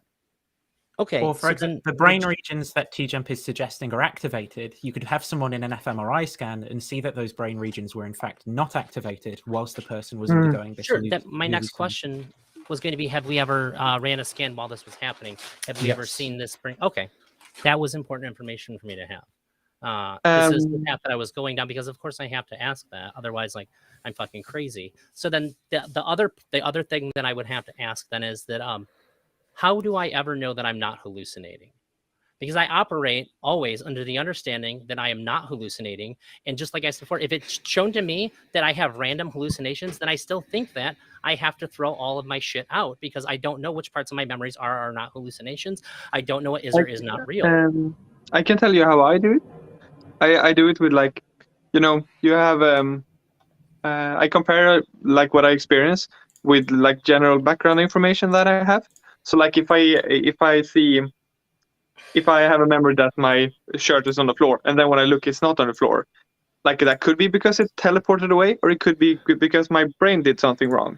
And then I'm gonna say like, which one of these is more likely? Well, my brain doing something wrong is more likely. So then I say, oh well, I just misremembered. And in other cases, I say, well, it's more likely that, like, well, this fits, like, I see Nathan, I say hi, and he says hi back. Well, then I'm not going to think I hallucinate, because that fits right in one of my background information. I have a You're also taking slightly for granted that you didn't hallucinate the things you're using to justify it as well. I have a slightly different because answer. it fits with my background information. So Which could have also been a hallucination. So a better answer but- is future testable predictions. So hallucinations are very bad at predicting the future. So if you have a bear that's trying to eat you and it eats out your organs and you wake up the next day, probably a hallucination, because if something was real, you'd probably be dead, and you're not dead.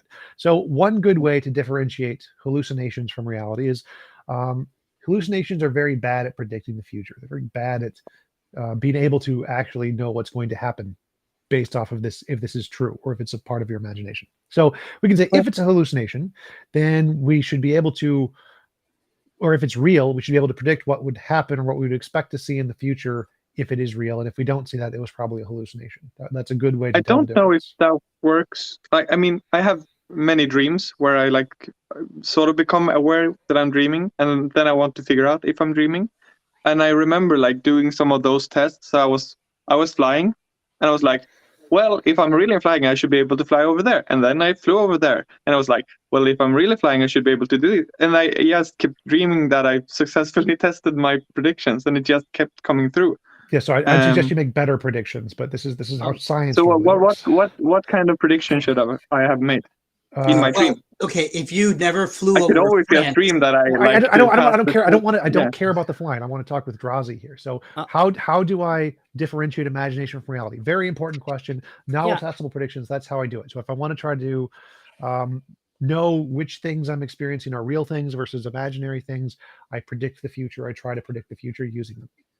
Okay, I guess one of the things that makes it a little bit difficult for me to accept it is a real example. Here's something I have actually experienced.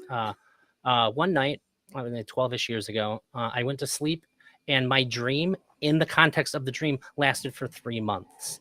Like 3 months of dream events occurred in 3 months. And when I woke up, I missed people that didn't exist. I mourned the deaths of people that didn't die that are real, and I mourned the ethereal deaths of people that never existed to me. And it really fucked me up. I didn't really know how to handle that. But for 3 months, all those things were very, very real. It's not just like you have like this fleeting dream. I had like a good solid memory of the entire dream. Yeah, and that would be so. Do you think if you were making could you explain that predictions- to Tom? Do you think, given what Tom said to you before about the things that happen in the brain, do you think you could explain from his point of view what might be happening there? No, I have no idea what causes you to dream for 3 months. That was insane to me. But maybe he could explain it to me, and I would probably take his word for it because he seems very knowledgeable about neuroscience. Well, more importantly, to bring this back to my epistemology question, like if you were in this dream and you're making predictions about the future, say if say your medieval times, you say if this is real, I'm going to wake up and I'm going to have a sword in my hand or whatever, et cetera, and that happens, then that would be evidence to believe it was real. So in this dream, if you had 3 months, a 3-month long dream, and you were able to accurately predict the future based off of how you think the consistency of the physics in this dream worked, and it happened, then that would be a good reason to believe you're not in a dream, and you'd be justified in believing that. Yeah, that happened all the time. I think you've been alive a little bit longer than 3 months. So in this particular dream that we are currently sharing, we've have 30, 40 years of things that we can predict about the future together. Like if this is real, I can pick up my cup and drink some water. It's very nice. Or when I go to my car, the car will start. There's lots of things we can test to make predictions about the future, how they interact. And some of them don't work. So sometimes if I see like a leprechaun, like if that's real, I should be able to touch it. I can't touch it. Doesn't work. Or if it's real, it'll give me a gold brick. No gold brick, unfortunately. And so we can still, even if this is a dream, we can still differentiate. Some of the things are able to make inferences about the future. Some are not. And the ones that can are rational to believe are real, even if we're in a dream. And then ones that can't are not rational to believe we're in a dream.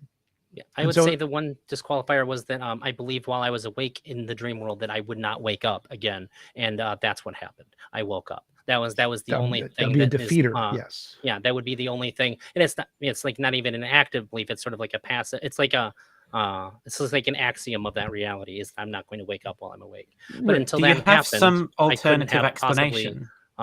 Conceived of it being a dream. Do you have some alternative explanation of what you think might have been going on in that experience? I think it was a dream, but I think that. I guess I'm trying to say what is while what I was Tom's dreaming, I had no supposed way to be competing against. I don't really understand. Well, I'm reinforcing the idea that while I'm experiencing all those things in the dream, until my reason provided me with an alternative explanation for why, like the world as I knew it had essentially ended and my life was garbage and the world was the way that it was all the same qualifiers I would use while I'm awake. And it wasn't until I woke up and applied my reasoning, go, oh, I woke up just now and I remember like the things around me. Now I have a logical reason. I can use my reasoning, say none of that was real. Yeah, I understand that part of it. What I'm trying to say is, are we supposed to be comparing the explanation that Tom just offered to something else, right? Is there something else on the table? No, I was just asking for information. I was laying out an example and saying, can you please help me understand this so that way I can get a little more context to come over to your side more. I think one of the things that maybe you don't but where are you? I don't understand understand about where you're coming over from. Can I explain? Yeah. Well, So Drassi is worried that we're too skeptical and that we're too willing to call things hallucinations. And he's saying, look, I don't know, like, why aren't you just calling everything an hallucination? Look, this time I dreamt for 3 months. So, like, that was all hallucinations. Should I just believe that everything is? And he sort of understands that you're more skeptical than him. And now he's saying, maybe you're, like, insanely skeptical and I can't, like, that's a silly bar for other reasons. Yeah, so I understand that point. And I think that, the clear answer to that is that we don't just assume that either everything is a hallucination or it's not, right? It's that we trust our faculties until we have some reason to, in fact, doubt them. that's what I said. And then in the case of, for example, if we've ingested some drug or we've had a knock on the head or whatever, and we find out about that provides us with a reason to then doubt that experience. But that doesn't mean that we doubt every experience, just the ones that the particular event is pertinent to. That's what I said. Or- And if your reason for or- doubting it is that you had a religious experience, then that's just sort of like self-fulfilling. Like, oh, if you have a religious experience, then you had to be hallucinating because you can't have a religious experience unless you're So- hallucinating. I do want to jump in here. So the reason I brought this Sorry, up was like, name. even if we're in a dream, there are some things in the dream that it's rational to believe, like the things that can predict the future. And there are some things in the dream we should think are imaginary if they aren't able to predict the future. So we can say we're totally in a dream and that's fine. But if we know that there are some things in the dream that are unreliable, we shouldn't trust those things. Those are bad things to trust. We should probably think they're imaginary. Those are probably dreams of some kind. And so But that's not how it works. What? My most memorable dream of all time, I stepped out of a house. I called the police because it was like a haunted house. And as soon as I stepped out, I said, you got to get in there right now. And I turned around and there was no house attached to the fucking porch. I didn't go, oh, I must be dreaming. I just felt abject horror. And that's why it's like one of the most memorable things I've ever experienced in my entire life, because that shit don't happen. And I was just at a loss, and I What doesn't happen? Sorry. You don't step out of a house and then turn around and the house doesn't exist. Right. But it never, like, but the thought in my dream never occurred to me, like, oh, obviously you're dreaming because this is impossible. It was that, oh my God, I have no explanation for what just happened, and it's shattering my reality right now. Okay. And do but you not in so experience many that in words. this reality very much? No, but what No, I'm saying so is that in while you're this reality- experiencing something, In this reality, we have a lot stronger cognitive faculties than in dreams. Like if you did have your full cognitive faculties and that happened, you'd probably be like, this is a dream. I do that all the time. But I would be able there's to tell that actually I a can't trick. fly. If you're in a dream, if you want to recognize you're in a dream, try to push your finger through your hand and it'll go through and you'll recognize you're in a dream. It's a really cool trick. But I do the lights. You can't, lighting doesn't change in dreams. So if you flip on and off a light switch, the lighting won't change. well, they actually do in my dream. That's actually pretty cool. But Oh, separate really? topic. Yes. I've yes. read this. That's very interesting. That's a future testable prediction. Good job. It is. But Yeah. like in this reality, we can test things. Like if you say there's a house behind me, and when I turn around, the house will still be there, because we're in a reality, then when you turn around and it's not there, that's a pretty good reason to doubt your reality. It's a good to feel scared at that point. You have a good reason because your faculties were not able to predict the future that there's something you should doubt. Now, in this reality, we have a lot of good reasons to doubt personal experience. We know personal experience is wrong pretty much all the time when it comes to new things that haven't been discovered yet. Miracles, magic, mythical creatures, paranormal, supernatural, UFOs, wrong. Just every time anybody has any experience about those things, it's always wrong. Whenever it's tested, 100% failure rate. So when someone says they have a personal experience of this thing, when every single time we test it, it's wrong, aren't we rational to believe that probably it's caused by this particular delusion, which we have lots and lots of evidence is a thing? I don't think that we do that. I don't think that almost anybody ever, when they experience something that they could not have predicted, I don't think they go, oh, I must be wrong. I think they behave in a way entirely that it is real, and they're usually just scared. Yeah, but should they? Isn't it rational? A rational person would be like, oh, this is probably a delusion. That would be the rational conclusion. I think it's kind of hard to distinguish what is like certainly going to happen from rational. I think this is how we function. No? I don't Wait, know I mean, we Can can I- function better, right? Can I ask you a we can say, question? Because like we talked about this before, right? This is kind of why I wanted you to go on here, right? Because Sure. I think that, like personally, I think that like a lot of the people you hang out with, I don't hang they've out sort with of people. You do. You absolutely do. I think that they've been giving you really bad epistemic sort of norms. And so can you give us the example of like you looking under your bed? Because I think this is like a classic example of, I would say that you were rational the first time, right? Because you were just digging into your background beliefs, and we tend to see things in the dark that we don't like usually see. And so that's going to be a good enough reason to believe no one's down there. But you said that in that situation, it's the case that you're totally irrational the first time. So can you explain that to everyone? So the reason why, yeah, I understand. So I got all these ideas just by thinking about them, and I could be wrong. Maybe somebody can convince me. That's fine. The reason I started down this path of thought was that I was at a house and I heard laughter from the bed below me, and I was like, "Oh, that's weird." So I went to go look, and there was nothing there. And the thought that I had was, I must have just been hearing things. And I sat back on the bed and continued to watch the movie. I heard it again, and I realized there was somebody under the bed, and I seen them laughing, like I seen their smile and stuff. It was easier to see in the dark under the bed. And I was like, oh, it was so impressive how easily I dismissed something that actually occurred with the simple explanation of, I must have had an auditory hallucination that had no connection to any other symptoms, that does not regularly happen to me, simply because it was preferable for me to think so. Well, I don't think preferable. I think what you mean by preferable there, you have to be careful about, right? So Well, you might say that given. Mean.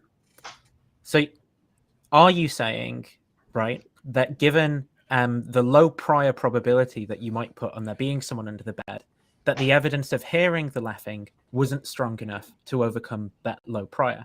And push you over the edge to fully believing that there's someone on under the bed. Is that what you're saying? What I was expressing is that it was preferable for my habits in the way in which I think and engage with the world to not actually consider my reasoning and my senses. It is to come up with a very quick and casual explanation. Are you using preferable to just mean what you like? I think it's like what my like subconscious process is like. This is the thing that it prefers to go to. It's simple. There's not a lot of work that has to be done. I don't have to have any pause. This is just like the path of least resistance for cognition here. Do you mean like in terms of enjoyment, or do you mean I mean like there is a known there is a known pattern of taking this, and therefore when it happened, it just took that route because like, well, yeah, we're just going to go with path of least resistance. If I can reasonably accept this, then it's just going to give me that. It's not going to say, hey, pause for a moment, consider that there's two options here. Either you had an auditory hallucination. I've got the point. So is it just that you're habituated to that, do you think, or is there a possibility? Yeah. Okay.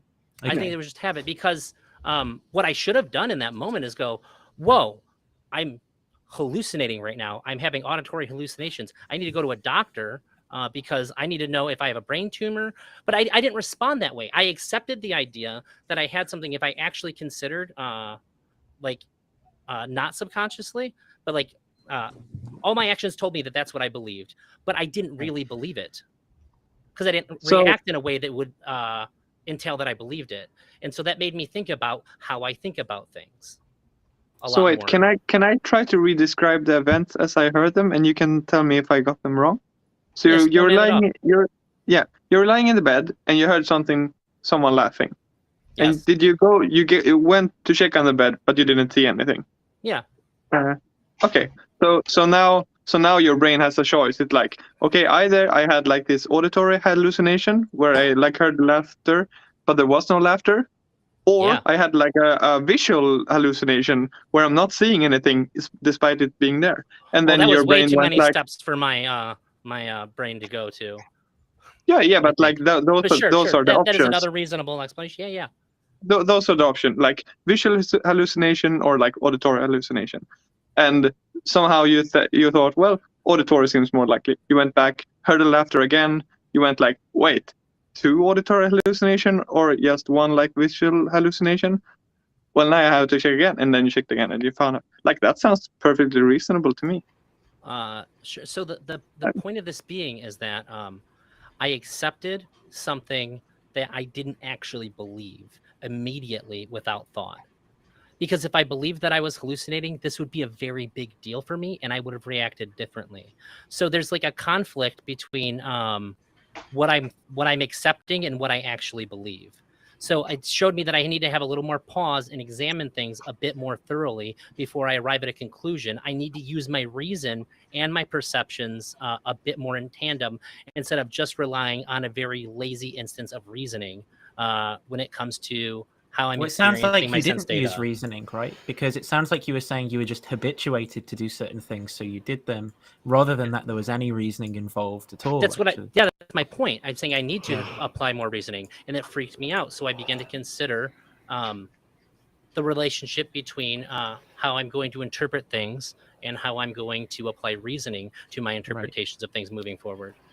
How would you have wished that you act in that situation? Like, What's okay, that? so say, how would you have wished that you acted? I wished that when I looked and I saw nothing, that I would have. Well, I don't know about wished, but I think that if I truly believed that there was nothing under the bed, and I truly believed that which would mean I was hallucinating, because I know that my experience occurred, and I do know that I know it because it did. I should have. Why do you think left and Oscar went to the asked you this doctor. question? What do you think? What do you think Oscar was asking you when he was asking you the question about how you might have wished you acted? I don't know. That's why I deferred to the way that I explained. So I I think think I'm confused by the idea of wishing it. yeah, I think what Oscar's trying to get at, right, is reflecting back on what Yeah. you did. What do you think the lesson is that you've learned, and how? So basically, If that happens again, how right? ought you act? Yeah.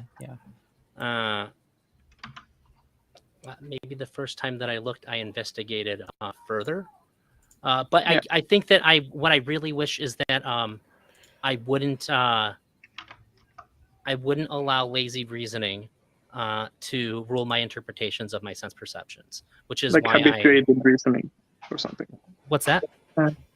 So the current story, you're like, the thing you think happened now is that you had like a small visual hallucination the first time you looked under the bed. I don't think I had a hallucination. I just think that it was actually too dark for me to see. That like there wasn't enough light for me to get the data. Yeah, but and this that's was like a what I was small asking hallucination. originally, right? Because like Jay, I was saying like it's perfectly rational to like, you don't need to immediately like bring up the justification in your head, but you can fall back to like your background beliefs that, you know, well, sometimes when I was young, I saw the coat that was hanging in my dark room and I thought that was a person, right? But then it wasn't a person. And this has happened to me like 500 times. So I know it's the case that like that sort of reasoning process works. It's fine, right? But the and I problem don't is get that why I you didn't think actually that's... believe that, though. Because if I actually believed that I was having a hallucination, I am taking my ass to the doctor and making sure that I don't have something very wrong with me that might maybe kill me or disable me. If I think I'm having a hallucination, I want to get checked out. I'm telling you that right now, that if I heard somebody scream in my kitchen and there was nobody there, I'm going to the doctor. So if this But is I didn't something behave that that way. happens, yeah, and maybe you should, right? Yeah, absolutely. And that showed me that there is how easily it is to discount reasoning and accept something that you would actually believe is false. And I'm saying that that's how I ended up thinking more about these things and start to investigate what I actually thought about things.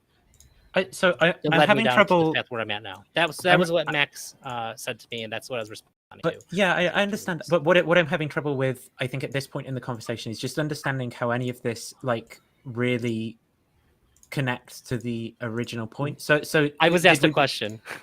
Well, I understand, but you weren't asked a question in a vacuum, right? The conversation took a number of steps in that direction, which is how we ended up. Max came in and asked it. No, I know Max came in and asked this question, right?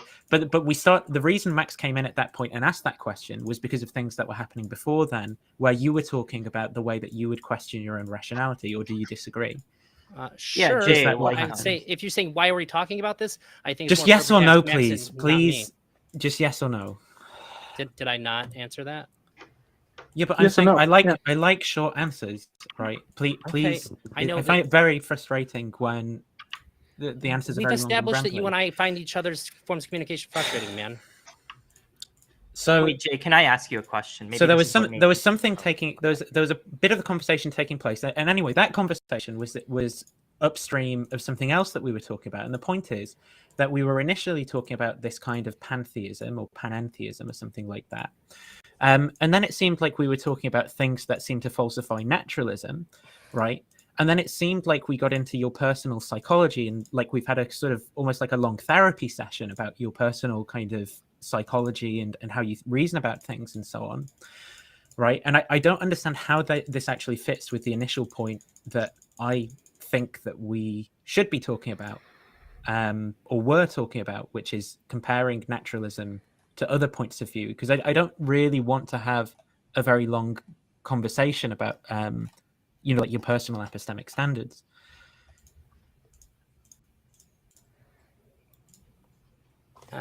I think I would need to have you ask this a little bit more clearly. You spoke for like 2 minutes straight, and I'm not exactly sure. Yeah. Okay, well, I'll do that then. How does this fit into how does this fit into the conversation about pantheism? I'm not the one that I'm not the one that posed the question that I just answered. You should be asking Max that question. Let me try this. So if we went to the doctors and we talked to people about their personal experience of a god, would doctors say that they had an actual experience, or would they say, oh, that's probably one of this 10,000 delusions that we have? Which one would they probably say? They would probably say that you're having a delusion. And is that based on evidence? I think that it's based on an assumption, and then applied to that assumption is then going to be applied to the evidence. Because if somebody actually did have a religious experience, the doctor is going to say the same thing. Right, but then you'd say that if there was actually this religious thing and people were having religious experiences, you'd want to do tests. You'd want to like demonstrate it in a lab of some kind, novel predictions. There are ways to show it was real, but since we already know, well, if the experience I don't know was, what that looks like. Well, TJump, if I could offer, you said you wrote your own. Well, you have your own thesis on morality. Yeah. That's. I mean, I'm not accusing you of anything. If anything, but that's one of the signs of schizophrenia.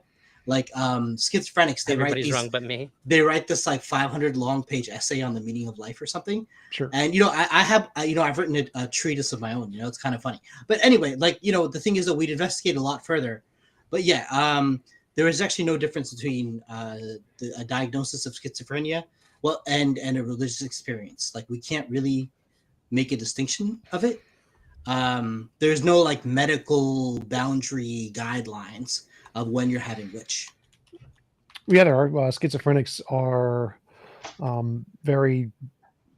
it's a harmful thing to have because it can impact your ability to function in society. That's why religion isn't classified as a delusion or a disease, because it isn't harmful in society. And so there are many different things. Like ADHD is considered a disorder because it's harmful in society. If it wasn't harmful, it wouldn't be a disorder. So disorders are classified by how harmful they are in society, and religious experiences aren't. And so that's why they're not considered a disorder. Schizophrenia is. That's why it's considered a disorder. But I'm not. Yeah, if your dog is telling you to kill someone, that's a problem. Yeah. Well, even if it was happening, it's still a problem. But Drazi brought up a good point there, which was that yes, we would classify pretty much everything as a delusion because we have an overwhelmingly disproportionate amount of evidence for delusions, and we have no evidence for religious experiences being true. Now, if we had some amount of evidence of religious experiences being true, then we'd say there's two possible candidates, and we try to find some way to distinguish between the two. But right now, we have zero evidence in 2,000 years of history of religious experiences actually ever being veridical.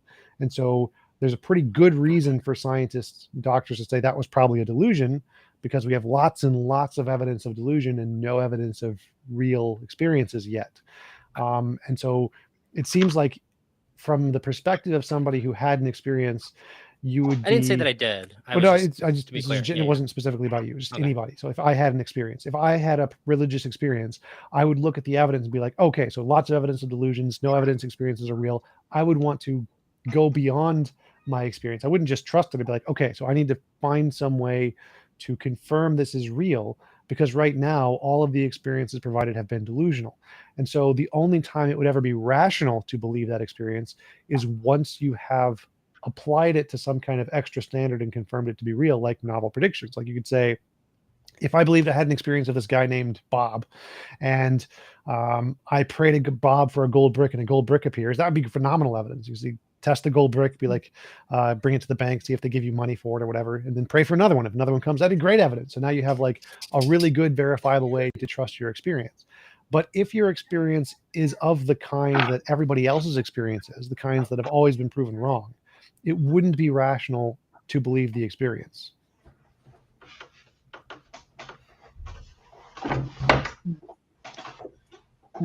Elder. So when I see stuff, I think I compare it to like how common I think this is given my worldview. So if I see a dog, I just go like, that's probably a dog. If I see a dragon that turns into butterflies and then like explodes away, I would say probably a hallucination. I would be very surprised to hear that you wouldn't do something like that. I feel like it's very easy to say that. Can you I know what I saw. I think your actual response, we don't know that. You've never experienced that. Have you ever experienced anything that you knew in the moment you were taking in with your sense perception, and you didn't have some thing that would allow you to go, I can't really trust my senses for the next? So just pause. If we just pause there, right? Why was it that you got so angry in that response? I wasn't like. I think you're misinterpreting how I am. I get mischaracterized a lot when I think a lot. I kind of get excited, and I'm kind of hard to read. If I'm angry, I'll tell you. I'm pretty emotionally honest. We can do an easier question then? Like if you saw a dog and then you saw a dragon turning into about a bunch of butterflies and then exploding, and then I told you like, hey, one of those was an hallucination. Which one would you guess? Or is it just like it's totally equal? Like I saw them both. I think if you were pressing me on that, I would tell you that it's a hallucination, but I wouldn't be able to believe it. I think I'd probably spend the rest of my life trying to figure out why I witnessed what I witnessed. Well, first, I mean, obviously, I'm going to go, okay, in that case, I need to go to the doctor because I might lean towards you. But if they say, like, clean bill of health, there's nothing wrong with you, then I'm like, okay. And I'm going to think about that for the rest of my life. And I'm going to try to find people that had similar experiences. I don't think I'd have a choice. How are you if you just mishear a person speak? Like sometimes I mishear someone. It sounds like they're saying something, but I hear another one. Would you be the same? You're like, no, I know what I heard. Now I'm going to doctor. No, because I'm not certain that I know what I hear because I mishear a lot. It's super common for people to mishear. Of all the people that I know, nobody has ever reported to me. My entire experience, I've never read about anybody. I've never seen anybody. It's not like I'm just focused on me here. It's not like hyper anecdotal. Like this is not something that happens. This is not something that's reported that people say, I seen a dragon explode into a bunch of butterflies. I got a good example for you. So in history, there's lots of cases of miracles in historical accounts. Most historians prior to like the Middle Ages and before have magic, miracles, mythical creatures, all of those in their accounts. Now, from our perspective, we normally think they're all fake. Like the consensus in history is it's all fake. They just made it up. But if we discovered like a unicorn, like a fossilized unicorn or something, we'd go back and be like, oh, that could be real. Maybe because there's actually evidence that unicorns existed. And so we could say this account, which was most likely a figment of their imagination, was actually corresponding to something in reality. But if we don't have that unicorn, no fossilized unicorn, the only rational explanation is they had a delusion. We can't like assume that there's going to be a unicorn. We should probably conclude it was a delusion because there's lots of examples of delusion that explain the data, right? Sure, yeah, because I'd be trusting my own perceptions.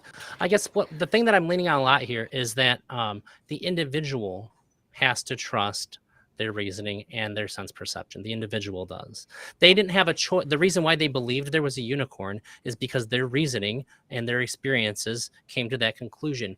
I don't think that you get to choose to just ignore it. So let's say there's two people who see a dead loved one. One is a peasant from the 1300s. They see a dead loved one. Now, using all of their background knowledge, they think they're actually seeing a dead loved one. And now we show it to a professor today of neuroscience, and he sees a dead loved one.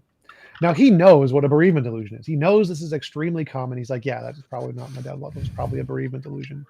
The peasant would be rational, using their best knowledge, to believe there was a dead loved one. But the professor wouldn't be. The professor's like, I know there's a delusion that explains exactly this, that happens extremely commonly. Yes. And an actual person rising from the dead, we don't really have any evidence of that. So the professor would be rational, only rational to believe it was a delusion, right?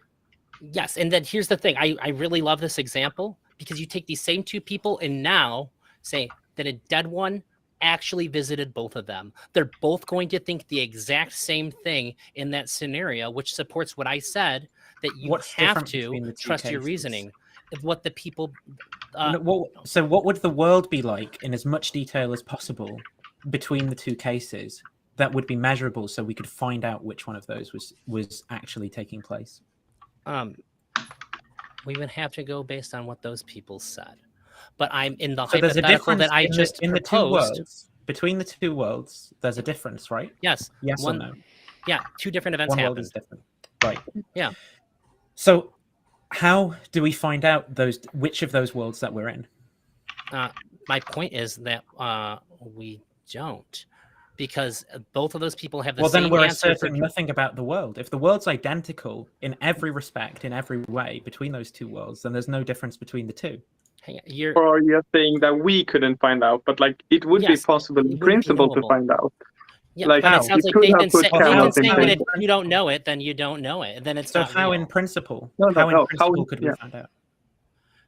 I don't think that just because we can't find out about something that it is like non-existent. No. How in principle could anybody find out? That's not how hypothetical. Like, yeah, I understand what you're saying, but in the hypothetical, I'm saying like this is what did happen. Yeah. Okay. And how in principle could I think I think what you're asserting is actually contentless because there's no actual distinction between the two worlds. Okay. Well. I think that there's something really interesting here. You have to be able to say what the world would be like in order for that to be true, right? I don't have to. I asserted in the hypothetical that it is true. Okay. Okay, well, I guess we're just going to go with what you're saying because I didn't get to finish what I was saying initially before you cut me off. All right. I mean, I've given you plenty of time to ramble. Yeah, I understand that you gave me plenty of time, but like, that doesn't change the fact that what I was saying and the point that I was trying to make right there didn't happen. Okay. If you could just tell me to shut the fuck up. That's fine. I don't care. Yeah, but I'm not doing. Notice that I'm trying to calm myself down and ask decent questions and progress the conversation. That's fine. Okay. All let's. I'm saying is that you're trying to pin me down to something that like yeah, but I didn't say that. Like you're ignoring the hypothetical. You're trying to grill me on a hypothetical that I didn't make. You think it was contemplated. Okay, that's not the point I'm trying to make. I'm not trying to say like, well, here's this. No, I'm trying to apply verificationist standards to the claims that you're making, right? Because I think the claims that you're making are meaningless. Well, I'm not making a claim. I'm asking a hypothetical about. Well, you are making in relation to his hypothetical, and then I think you're making a claim. Do you want to know what claim I think that you're making? Sure. That there's a meaningful distinction, right, in the world when there's no way of finding something out. No, I think that we're essentially saying the same thing then. Well, let me clarify. So let's say that you're the doctor. You know about bereavement delusions. You see a dead loved one. Yeah. Would you ever be rational to believe that you actually saw a dead loved one? No, which asserts my point that you have to use your sensory perceptions and your reasoning to determine what happened. And that if you decided against it, if the doctor said, like, this goes against everything I know that I spoke to my dead loved one yesterday. It wasn't a bereavement hallucination or delusion. This actually happened. You go, well, you're fucking crazy. This goes against your reasoning. Like, you would have to dismiss all of your reasoning. How could you possibly do it? And he can't. That's why he never would, which is my initial so claim. We need something more. We would need something more than the experience, because the experience can be fully explained by the delusion. So the experience isn't evidence that it's real. Well, you correct. need something more. Right. You need the experience and to apply it to your reasoning, which has been my claim this entire time that has been being tested. Well, right, so every time it seems like the thing that we come back to is that. Well, experience and reasoning can never be evidence you saw a dead loved one. You need something more than both of those. So you would need like novel prediction. So for example, you could say, if I saw my dead loved one, like my grandma's in my basement, I should be able to bring you there and you can talk to my grandma. And she can tell you things about me that I haven't told you. And be like, oh yeah, my grandma told me that you like chocolate chip cookies, or that your middle name was Eugene or something. That would be good. That would be more than just personal experience, right? Yeah, but you have to add on extra things that weren't included. I said he saw and talked to them, but what if there was no novel predictions made in that? Then So what I'm trying to get to, yes, then you'd only be rational to believe it was a delusion. The rational position, if you know what delusions are and you know how human brains work, it's Right. only rational to believe it's a delusion. Now, you may be ignorant of those things, but if I didn't tell you, But there's a here's way a of finding delusion, out. yeah, sure. Okay, maybe the part that I'm missing when I say and use your reasoning. When I say use your reasoning, it includes the experiences and knowledge that you have that makes up your reasoning. So you have your reasoning, and you're going to the way that you apply it is by applying knowledge that you already have, experiences that you already have against this. So that's why the doctor, even if it was an actual experience, he would be insane to think that it wasn't a delusion. Well, so now that we've told you about all the delusions, why should you, or why should, like, suppose we could tell everyone on the planet about these delusions, would any of them be rational to believe they actually had a religious experience? Assuming that they believed that and like were convinced, I would say, yeah, they'd be irrational. And don't we have enough evidence for delusions that you should be convinced that those are real? Well, you say we, that just means that humanity has it. All I'm saying is that I don't think that I don't think that Nathan disagrees with me, and I don't think TJump disagrees with me. Yeah, I know. I'm just trying to press this point, is that I think that you both still agree with me, because both of you what you're saying is like, but look, this person knows this, so they would have to think this. Like, yeah, that's what I'm saying. Well, I'm going a little bit further than that. So I'm saying that we all know about the delusions, and we can scientifically verify them. These are things that we can confirm. Delusions are real. We can't verify the religious experience. There's no reason to believe it is actually the case. Your personal experience isn't a reason to believe it's actually the case, even if you are, I would say, dumb and ignorant of the science. And because you're ignorant, you choose to believe it.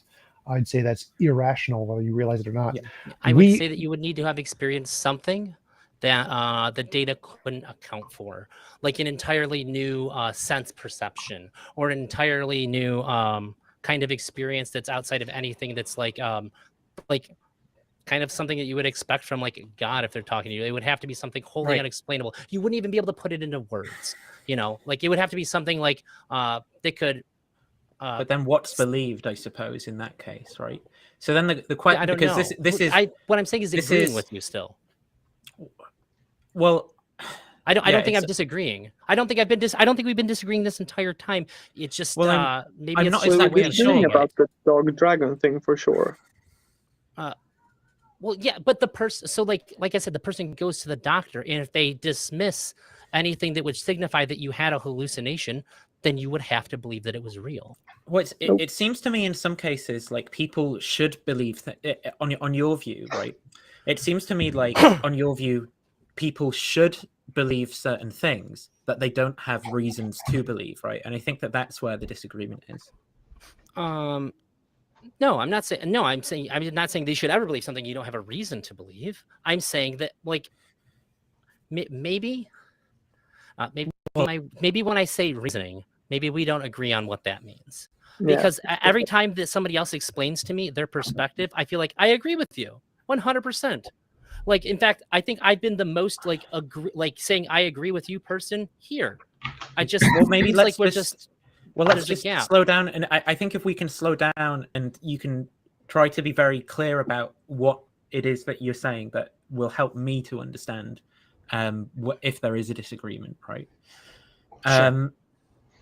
So are you saying that some people have certain experiences, and those experiences justify a belief in some kind of supernatural thing?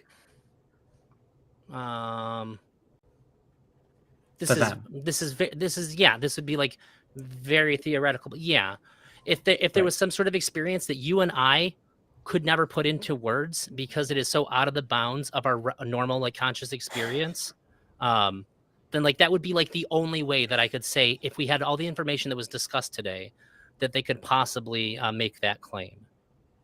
And do you think that that like some crazy thing, like I experienced the glory of God, it's beyond words. You know what I mean? Mhm. It was like some kind of experience that like doesn't even make sense to have in like a physical body or something like that.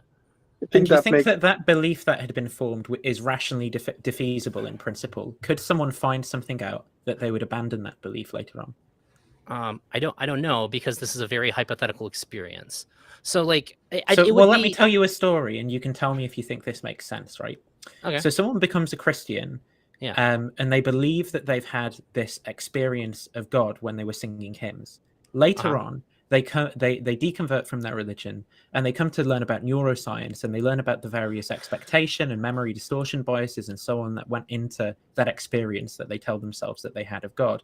And they come to believe that, in fact, they didn't experience God, but instead this is a normal thing that humans' brains do, and that sufficiently explains the experience that they had, and that the experience was false. Is that a scenario that sort of makes sense to you? Yeah, that makes perfect sense, because they're applying their reason to the experience still, just post hoc. Yeah, I agree. So it seems like when we apply reason, right, what that means is that the reason can actually push us either way on any of these beliefs as we accumulate more reasons, as we find out more things. Absolutely.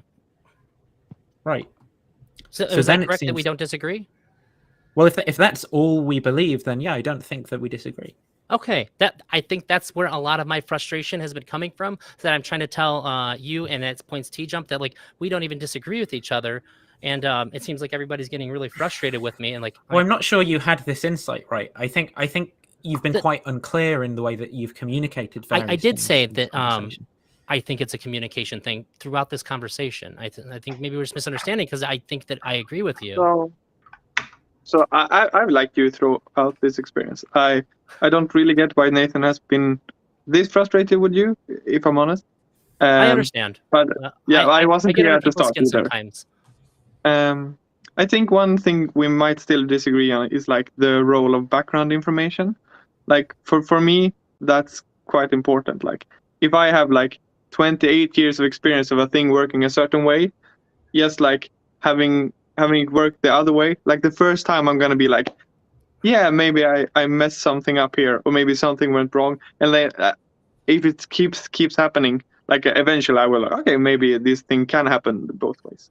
But you seem to be like very like, if suddenly a person seems to teleport for you, you're like, whoa, that's, yeah, I mean, people can teleport now. So I guess the best explanation for that would be, I think I seen I didn't recognize immediately. I seen a video that TJump did that kind of touched on this idea that there might be a completely separate explanation that perfectly maps onto all of our predictions, but like the thing causing, like the mechanism by which the thing operates on is something totally different. We're wrong about how we understand it.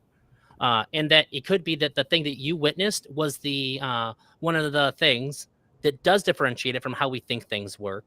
But in all these other instances, it operates perfectly fine. That would be like the only way that I would say that what you're saying, like we could branch off from that. I mean, I agree that it just could be wrong, right? But like the very first time it happens, I'm probably gonna like assume that I did something wrong, and like if it keeps happening, then I'm gonna be like, okay, this is the way. But I think the first time I should sensory perceptions and the relationship. Yeah, but the between first time I would trust my background information, right? Does that not is that not how reasoning works? What do because like in the bed example that you did, I would probably do as you did. I was like, hear the laugh, check on the bed, nothing there. I would be like, okay, something went wrong. Hear the laugh again. I was like, okay, I'm less likely to hear the laugh 2 times. So I think you just did the correct thing in that scenario, but you seem troubled by it. Oh, you know what? I think when you say that, I actually think I can empathize with Nathan a lot more now when he said, what's the purpose of that story? And I must not have made something perfectly clear when I told that. So, well, I understood your answer when you said that this is a response to what the thing that Max has said to me, right? But I do think that was a little bit obtuse, because it was clear that the reason Max joined and asked that question was because of the conversation that was taking place prior to that, right? And it seems that this was all kind of downstream of our talking about whether or not naturalism is true and the mind being a universe, and how it is that we can actually compare naturalism to alternative candidate theories, right? And I was under the assumption that all of this conversation was nested within that, and I was trying to get us to kind of track our way back there and talk about how what we were talking about in terms of this stuff to do with epistemology was related to those questions. So that was why I was very asking overwhelmed by I'm not usually in a scenario where there's this many people asking me this many questions on the fly. I'm not sure if I said it or not. I'm still recovering from surgery. This was very on the fly for me. I wasn't like mentally prepped for this at all. In fact, I was in the middle of making a video for something totally unrelated, and I just sort of hopped in here on the fly. So like I think I was just very overwhelmed, and I didn't. I just don't think that I had the capability in that moment to understand that's what you were going for. It's a tough situation. Sorry, I'm not trying to. I wasn't even trying to derail. Honestly, I came in here. I was gonna try to talk about deontology, and then somebody asked me if I believed in God. I was like, this is such a complicated question for me. Like, here's my thought processes. When I put the $900,000 on God, like I'm guessing. I'm not certain. Like, but like if I'm gonna bet, I'm gonna bet heavy. That that's what I'm guessing. And I understand it's a guess. Yeah, I mean 90 is not that much. I still have 100,000. I still need to keep 10%. I'm still holding on to something, but I know I'm guessing. Cool. Well, appreciate you coming on. It was a good conversation, I think. And I hope you get better from surgery. Thanks. It hurts a lot. They're very misleading about how it goes.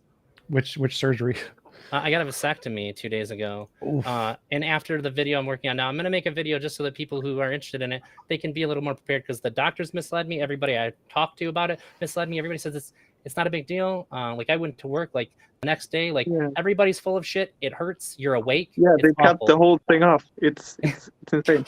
They cut the whole thing off. The doctor's lied. I'm not saying I'm on painkillers and I'm like out of my mind or anything. I just am enduring a great deal of pain and exhaustion. Nathan, I'm going to get the hell out of here so that you can have like a normal, coherent conversation. I appreciate you entertaining me. Nathan, if you ever want to talk a little more thoroughly and help me understand what you're thinking, I'm not usually so difficult to communicate with. It's been a hell of a couple of days. I appreciate you explaining why you got frustrated and all that. That actually means a great deal. That changes my opinion of you a lot, and how I think about you is your willingness to explain your frustrations and all that, not just being mad and letting me wonder why. So that's nice. Thank you. Yeah, no problem. Thanks for talking. Yeah, have a good day.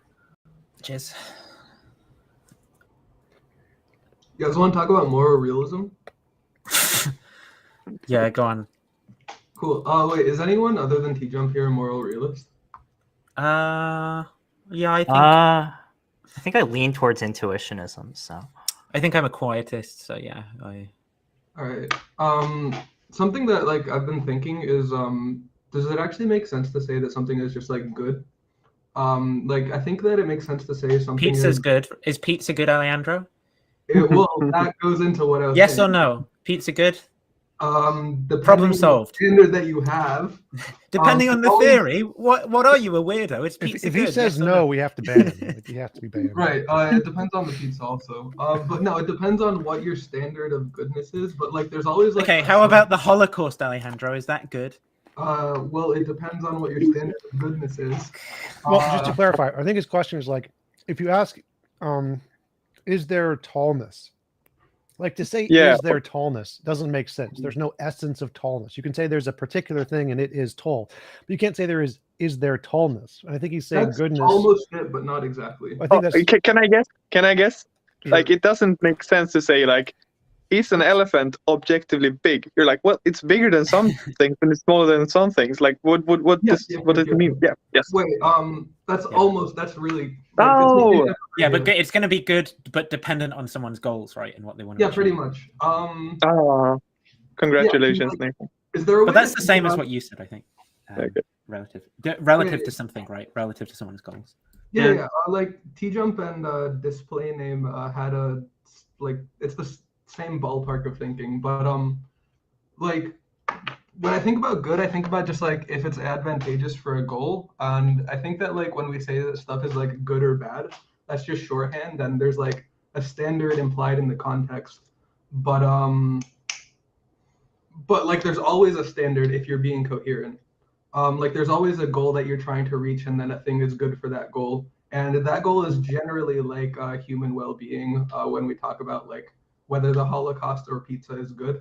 But like, is there another way to think of good where you can actually say that something is objectively good and there is like a good out there? Sure, there could be a law of physics that is goodness. Why Yeah, not? that. Well, you just almost said a sentence that was like that, right, Alejandro? You almost said it's objectively good that. That's how you say a sentence like that. You just say it. Yeah, it's really easy. Sure, yeah. But like actually, because like I think that when people say like stuff is like objectively good, they just like picked up the shorthand and like are taking the shorthand seriously. But it's always shorthand for like good for something. Well, I would say It's that, almost like they learned English from their parents and people around them. does it make sense to say something is gravity? Yes. Because there's a thing in reality, and gravity is that thing, right?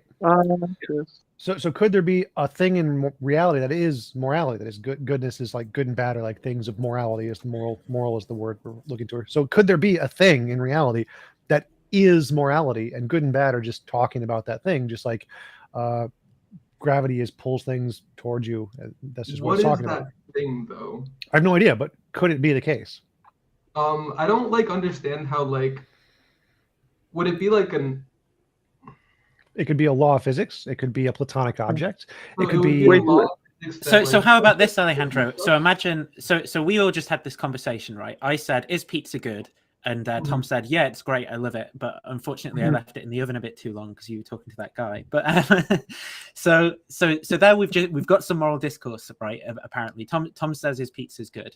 Okay. Now, does this make sense to you? What makes it true that Tom's pizza is good is that there's a good particle in there. And so when Tom says the proposition, "This pizza is good," the good particle just poofs into his pizza at the time he says it, right? That makes it good. No, it was always what makes bad. it true. And that makes it true. Is that a possibility in your mind? that would. And that's what we'd be referring to when we say that it's good. I'm trying to think of like. I don't think this is true, by the way, obviously. Possible, Nathan but, 100% believes this, or we're going to clip this. And like, okay. I don't see like any like thing that would bar this from existing, but like I think that like that seems really weird.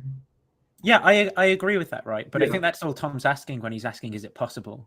Yeah. I mean, I think that but maybe.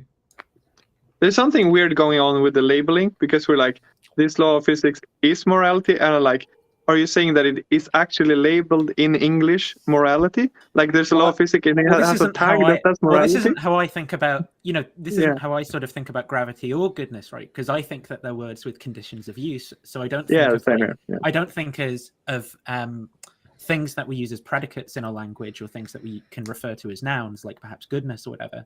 I don't think of words as having referential power and pointing to these things in the way that I think about these things. But I accept that like something different could be a possibility, right? Like that there's a particle that we are actually referring to, and that's the property that things have when we say that they're good. It's possible, at least. So I think the best way to approach it is like epistemic. We think morality is a thing because we see like somebody punching a baby, and we get this feeling that that's bad, and we say, well, we're going to call that immoral. And if it's the case that there is, every time we see that, it's because there's some particle that's generated when somebody punches a baby, then morality is that phenomenon in nature. In nature, there's this good particle that's generated, and our feeling is just us sensing that particle. And so if that's the case, then morality is this thing in physics that's generating this particle. And so when we say something is good or bad or moral or immoral, those are feelings that we have. And if those feelings are caused by some objective thing independent of our opinions, then it would be objective morality. Does that make sense? Oh, yeah, you don't believe in shoulds, right? Wait, I just want to respond to a thing that TJump said. Like that would be like a sense of moral intuition, but that wouldn't be like a thing. Well, how about we establish that maybe this will help Alejandro, right? Suppose that there's these things called atoms, and every time that they arrange themselves into a pizza, we say there's a pizza. Now, is it true that there's objectively a pizza there in that case? Yes. Okay. So now imagine that there's this new particle called the good particle, and that's there for every true sentence we assert where something, when we say something is good. In that case, is it objectively the case that something would be good in that kind of hypothetical? Yeah, but I'm not sure how that would be like a moral thing. Like we could call that thing, but I don't. Well, see it would be by stipulation in the thought experiment. Yeah, we could so label it might it. not be a very good theory, right? You might say, well, that's really weird, and I don't think that that's what's going on. But just stipulating it in the theory that there is some particle, and that's what makes it true in all of these cases that it's good. Would Yeah, be. can I ask some more questions about like what this would exactly entail, like how this would work with a particle? Sure. So like would the particle be like, would it be able to give commands to tell you what you ought to do, or we would can it make you feel things and then like you would feel uncomfortable about? Yeah, it would probably motivate you, right? well, it Like, could be either that's- one. They could be magical leprechaun particles that literally tell you to do stuff. It doesn't make a difference. Like what does it have to do with the Oh. question? We can give them mass I don't such understand that what they to can do. weigh in favor. That would be cool. Yeah, that's the good one. I didn't catch the first half of that. Sorry. He says we can give them mass so that they would weigh in favor. So just like It's a atoms dad pun. weigh It's in a dad mass, pun. yeah, good particles weigh in favor of order. Right. I feel like this would be a thing that would be different from every other type of particle that I Yeah, understand. it would. It definitely would. Right. Yeah. This is the point. Right. Not. I Right. don't. I don't think any of us actually believe that this is the case or anything like that. I think what we're just highlighting is that this is a very basic, like, realist way that you can think about it, and then maybe once you accept this as a possibility, maybe then you can build off of that to understand different kind of related models. But isn't like one claim of the moral realists would be that you would be like irrational if you didn't like prefer the good or something? It feels like it's stipulated by Well, moral It realists. depends, I There's think it something- depends on your yeah. reasons as well. Well, there's I mean, some versions of moral realism that say that the moral thing to do is something that is logically irrefutable or some case, and so you'd be illogical if you rejected it Yeah, or like something. But irrational, those are really extreme views. But your original question is how can there be an objective morality? Because it doesn't seem to make sense.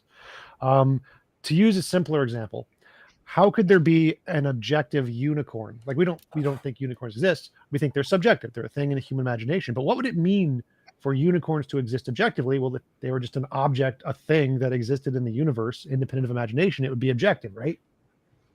Yeah. So if morality was a thing in the universe that existed independent of imagination, it would be objective, right? If that were the case, and yeah, sure. So it could be made of particles. It could be made of a law. It could be made of a god. It could be made of a platonic object. It doesn't matter what it's made of. If it is a thing that exists in the universe somewhere, it's objective.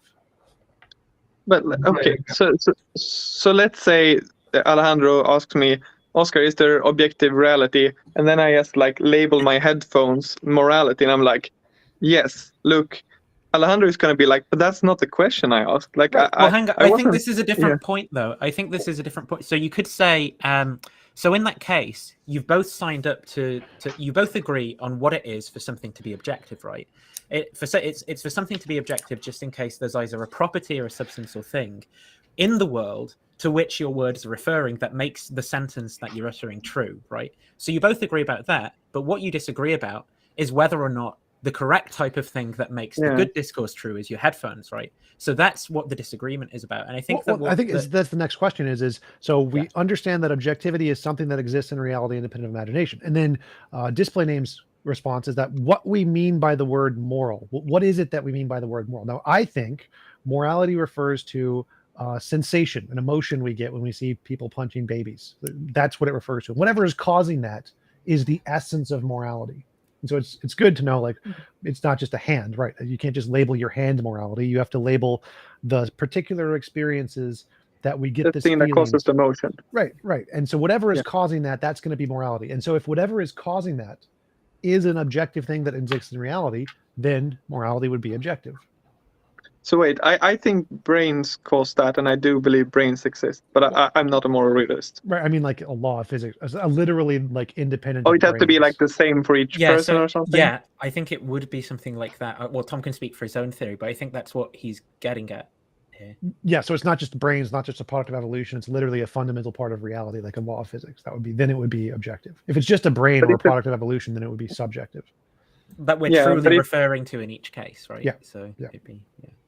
If there was like a thing, like one thing, and it just sent out like totally different signals to me and Nathan, such that we totally disagree on morality. Like everyone just disagrees. Everyone just has their subjective take. Yeah. But there's actually I think that would one falsify single thing. Tom's theory, right? Because that's like saying, is it objectively true that there's a pizza made of atoms, right? So and that's like saying, so suppose I produced you a pizza that wasn't made of atoms. Well, would that falsify your theory? I think it would, if that's the direction you're going in, right?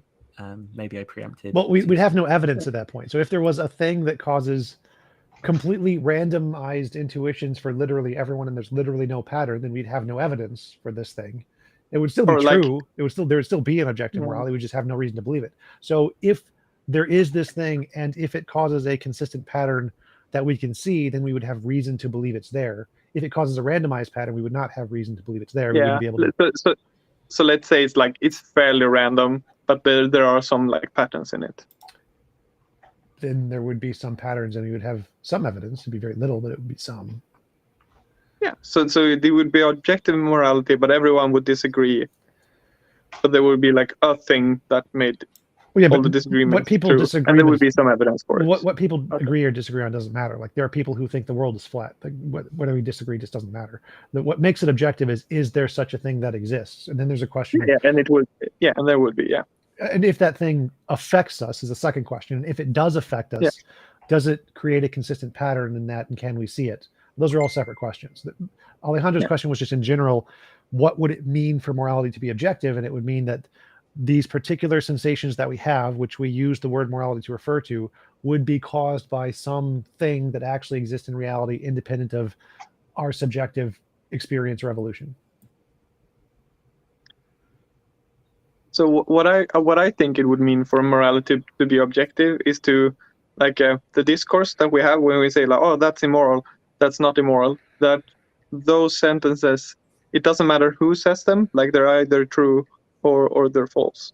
So it can't I be think like. that's like, I think yeah. that's the same as what Tom's saying, actually, though. I don't know that. So But, so let's maybe you Hmm? can say if this isn't right, okay? So Tom seems to be saying there's something going on in people's brain states, right? And there are some particular brain states that are what it is to be good. Okay, so when people are saying things like that's good or that's bad, it either is or isn't the case that they're in that brain state. So there is some fact of the matter there, I think, on Tom's theory, and there, you know, and so I think that meets the kind of question that you're raising there, Oscar. So I also want to thought clarify was- what you said when you said true. Like if by true you mean it corresponds to reality, then yeah. I don't know what truth theory I prefer.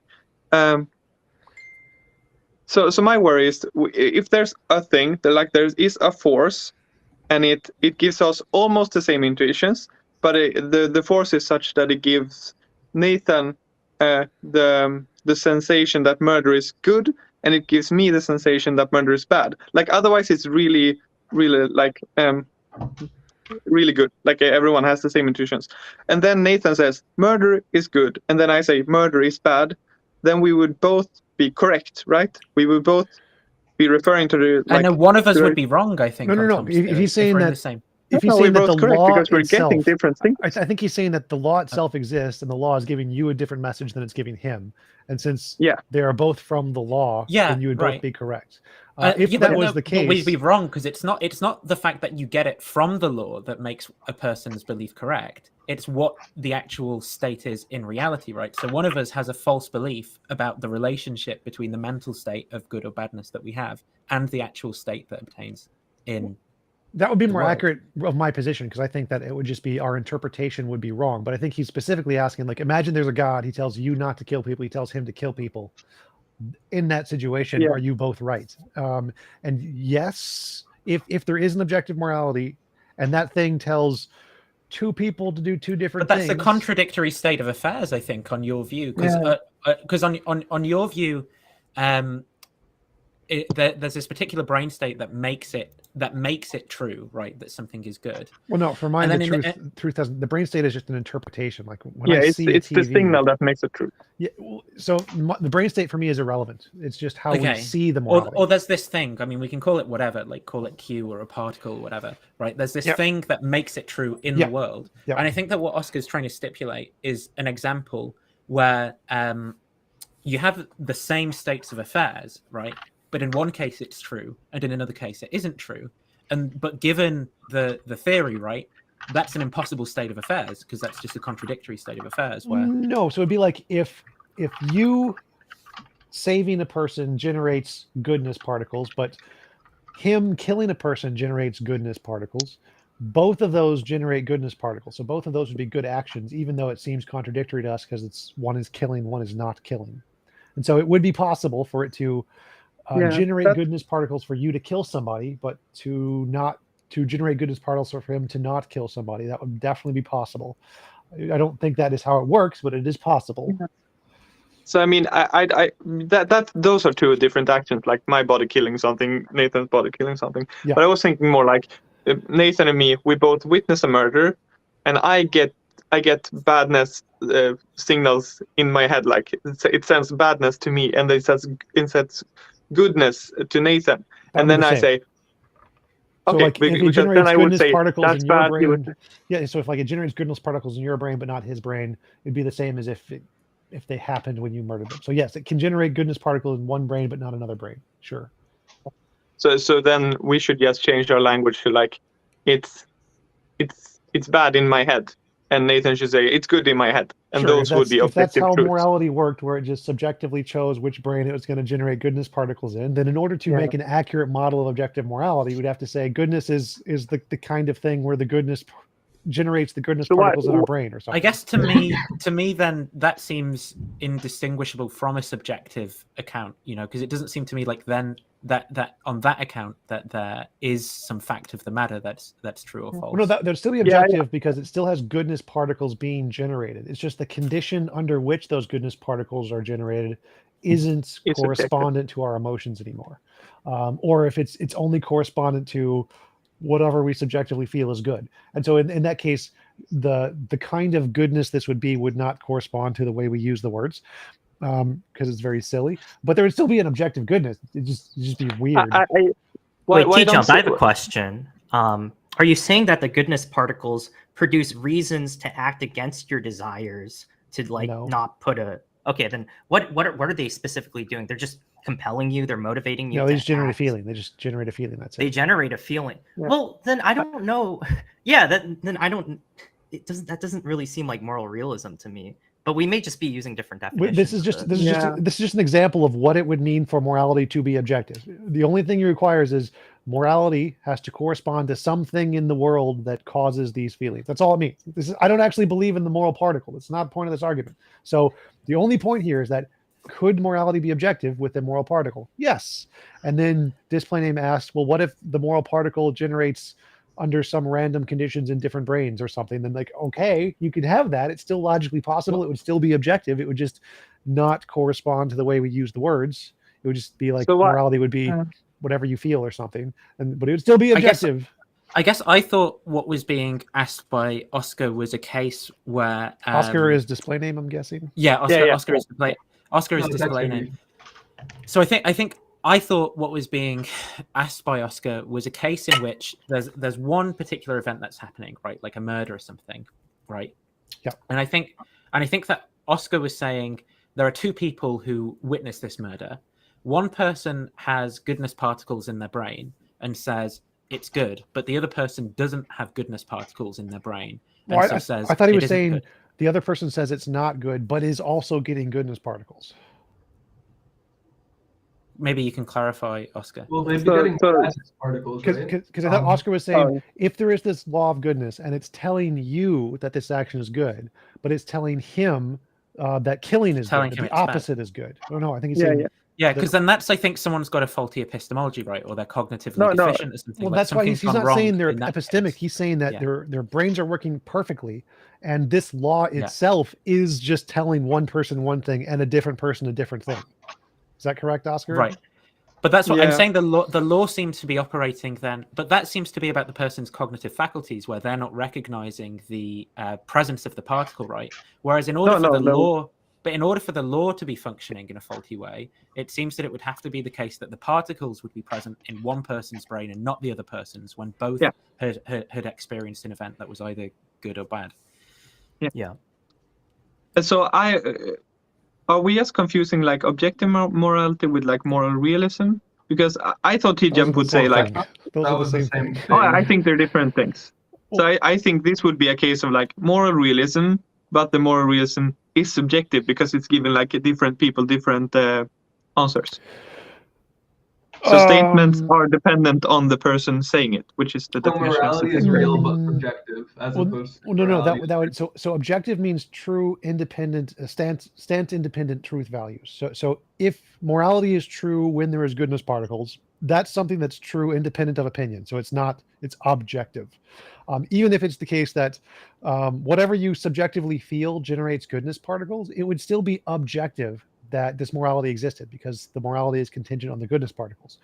So even if your subjective opinion determines what generates goodness particles, it would still be an objective morality. So subjective morality means that there is no stance independent truth claim there, which means it's just true because you think about it and no other reason. If you think about it, therefore it generates goodness particles, and whatever generates goodness particles is objective morality. That would still be objective, even if your brain generates goodness particles whenever you feel good. So I think we're just using language a bit differently. I think when I say objective morality, what I mean is like statements of the form X is wrong, X is right, X is good. Those are not dependent on what person is saying the sentence. So like it doesn't. If you heard that sentence, you don't have to say, "Oh wait, to know if this is true, I need to know who said it." Right. That's what I think is standardly meant by objective morality. And moral realism is like, do these properties really exist? That's not how you use the language. So imagine a unicorn right now. Is that objective or subjective? I don't use language that way, right? The unicorn doesn't exist. The fact that the unicorn doesn't exist. Is the unicorn you're imagining objective? Is that the question? Is the unicorn you're imagining objective? I think he's saying, is the unicorn objective? Well, the reason I asked this is it. because it's both. Objective and subjective are extremely vague in philosophy. There's dozens of different definitions. They're not technical terms. If you are imagining a unicorn, subjectively, it's your subjective experience that's having the experience of the unicorn, but it's an objective fact in reality that you are imagining a unicorn. So it's both objective and subjective. And so philosophy, we don't normally use objective and subjective in like, they're not strict usages, but objective would normally mean realism. Because it means it's something that stands independently true. It stands independently true that you are currently imagining a unicorn, so it's objective. Oh yeah, that's nice. Make it sentences. I was confused when you say, is the unicorn objective? Because I was thinking that you should say like, is this sentence objectively true or subjectively true? But you were saying like, is the thing objectively true? And I think that what's going on here is so first I'd say I'd agree that I don't think that there's any particularly standard use between objective and subjective in philosophy, and philosophers have lots of different standards and ideas around what exactly that means. I do think that there is a distinction, though, that philosophers make, which would help to kind of clarify what was being asked in that case, and that would be between intentional with an S, not intentional like the thing that people in philosophy of mind always talk about, intentional contexts and ordinary contexts, right? Yeah. So I think if you're asking the question, is it true that there's a unicorn of the world, right? Versus, is it true that you believe there's a unicorn or something? Then you're asking two different questions. One of them is about the intentional context of your beliefs, and the other one is about the world independently of anyone. And I think that's what when people talk about objective, they tend to be referring to, the first of those cases. And I think when people talk about subjectivity, they tend to be referring to those intentional contexts. Right? Yeah. So the sentence like, Oscar was imagining a unicorn or is imagining a unicorn. Yeah. Oscar believes that. Typically it's after like a that. Is it? Yeah. Like, so if I asked you the question, is it true that, right, there's a unicorn? But it wouldn't be true but the sentence "there's a unicorn" wouldn't be true, right? What would be true is Oscar believes that there's a unicorn would be what's true. And the same thing would apply to morality. So if we're talking about moral realism, we want to say, is it true that there is a morality that exists? Not, is it true that you imagine it to exist?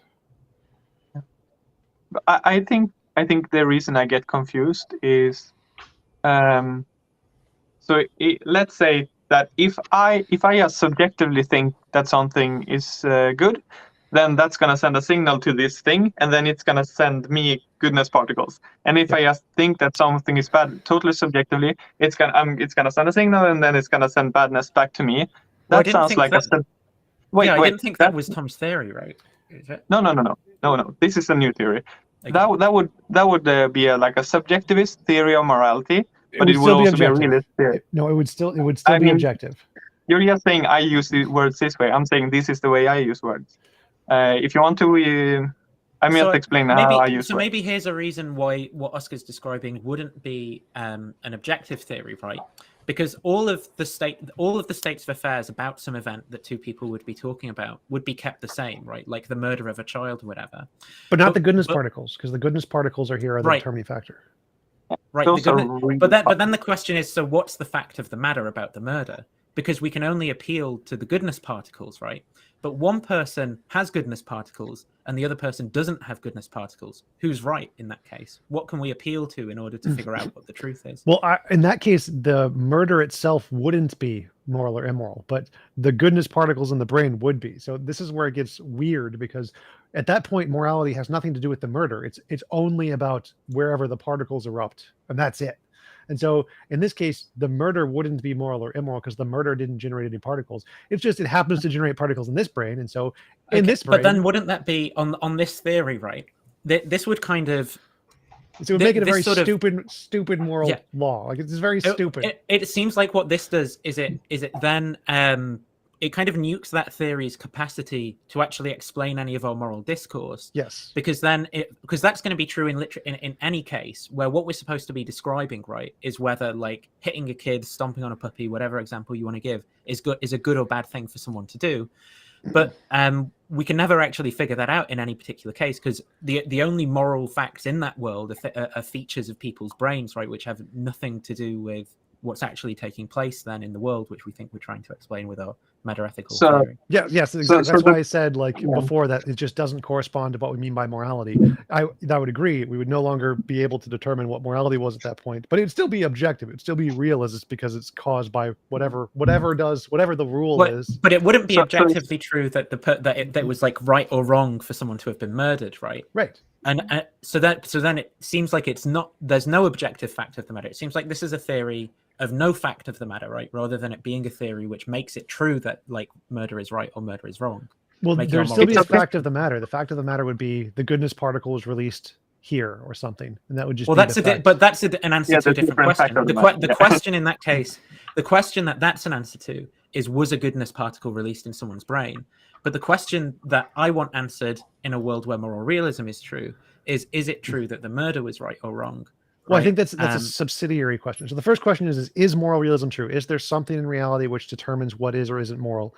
And if we discover, yes, there is, and this is what it is, and then we go back and look at the case of the moral, and it does this random goodness particle thingy, and supposing we already know this is the true objective morality, the morality is just completely different from anything we think about it. We'd just be wrong. It's like, it doesn't have anything to do with murder in this case, because it would be exactly how subjectivists think morality is actually. No, that would be wrong, because again, subjectivists think there is no objective particle that determines this. If there is an objective particle, it's objective. So even if it operates in the same way as a subjective morality, as in it's just that whatever you subjectively explains the discourse in the same way. Yeah. Right. So if you subjectively think eating pizza with pineapple is immoral, and it happens to be the case that this objective law generates goodness particles to correspond to that belief, then it would effectively work the same way as subjective morality would, but it would still be objectively true. It'd still be a moral realist position. So I think that in the case of subjectivists, right, it would be pretty weird to be a subjectivist and say that there's a thing called a goodness particle. But I think that in the way that you're talking about this, someone could be a moral subjectivist and say that there are these things called goodness particles, right, that just don't have anything to do with our moral discourse or make it true or false, because there's no because what would make moral realism in the true is if there's some fact of the matter about whether murder is right or wrong, right? But there is no fact of the matter in this world that we've stipulated about whether or not murder is right or wrong. There's just a fact of the matter about goodness particles existing, but goodness particles have nothing to do about moral discourse or moral propositions. They're just goodness particles that exist in people's brains sometimes and don't in other cases. Yeah, and so, like, why are we calling these things goodness particles in the first place, right? Isn't Because they're labeled that way in the Platonic realm. Yeah, but isn't like the definition of goodness like an open question or whatever? Like you can say X is good and good. It's hypothetical. Something else. We're hypothetically. Yeah, no. I understand that. Yeah. But if it's just like how moral You're realists saying- usually think about it. You're saying like, is this You are muted. Yeah, and unmuted. it's a bit of a misnomer. Sorry, it's kind of like if I invented, I don't know, like we're trying to describe gravity, right? And then that's like a really terrible example because like all the stuff I appeal to has gravity. Maybe like photons of light or something, and then I'm also going to just call like this thing over here photons, and then we're getting like confused because there's this other thing that we've given the same name, but that's something else. And yeah, because what moral realism is in my head, right, is that like you'd have a situation where like someone is stabbing someone, right, and like all the natural facts can be one way, and you can't have like two worlds where all the natural facts are the same, and then one situation's good and one situation's bad. But in this case, the only thing that's making something good is like the evaluators, like particles that are coming up their nose and, you know, like messing up with their brain, right? You know, so it just seems like we're talking about something totally different from what I think the moral realist is trying to like prove. So moral realism is just the position that there are stance-independent truth values for moral claims. That's all it means. How? Yeah, no. I understand. Stop. I understand that. How they're true doesn't matter. So if what makes something true is a particle, it's moral realism.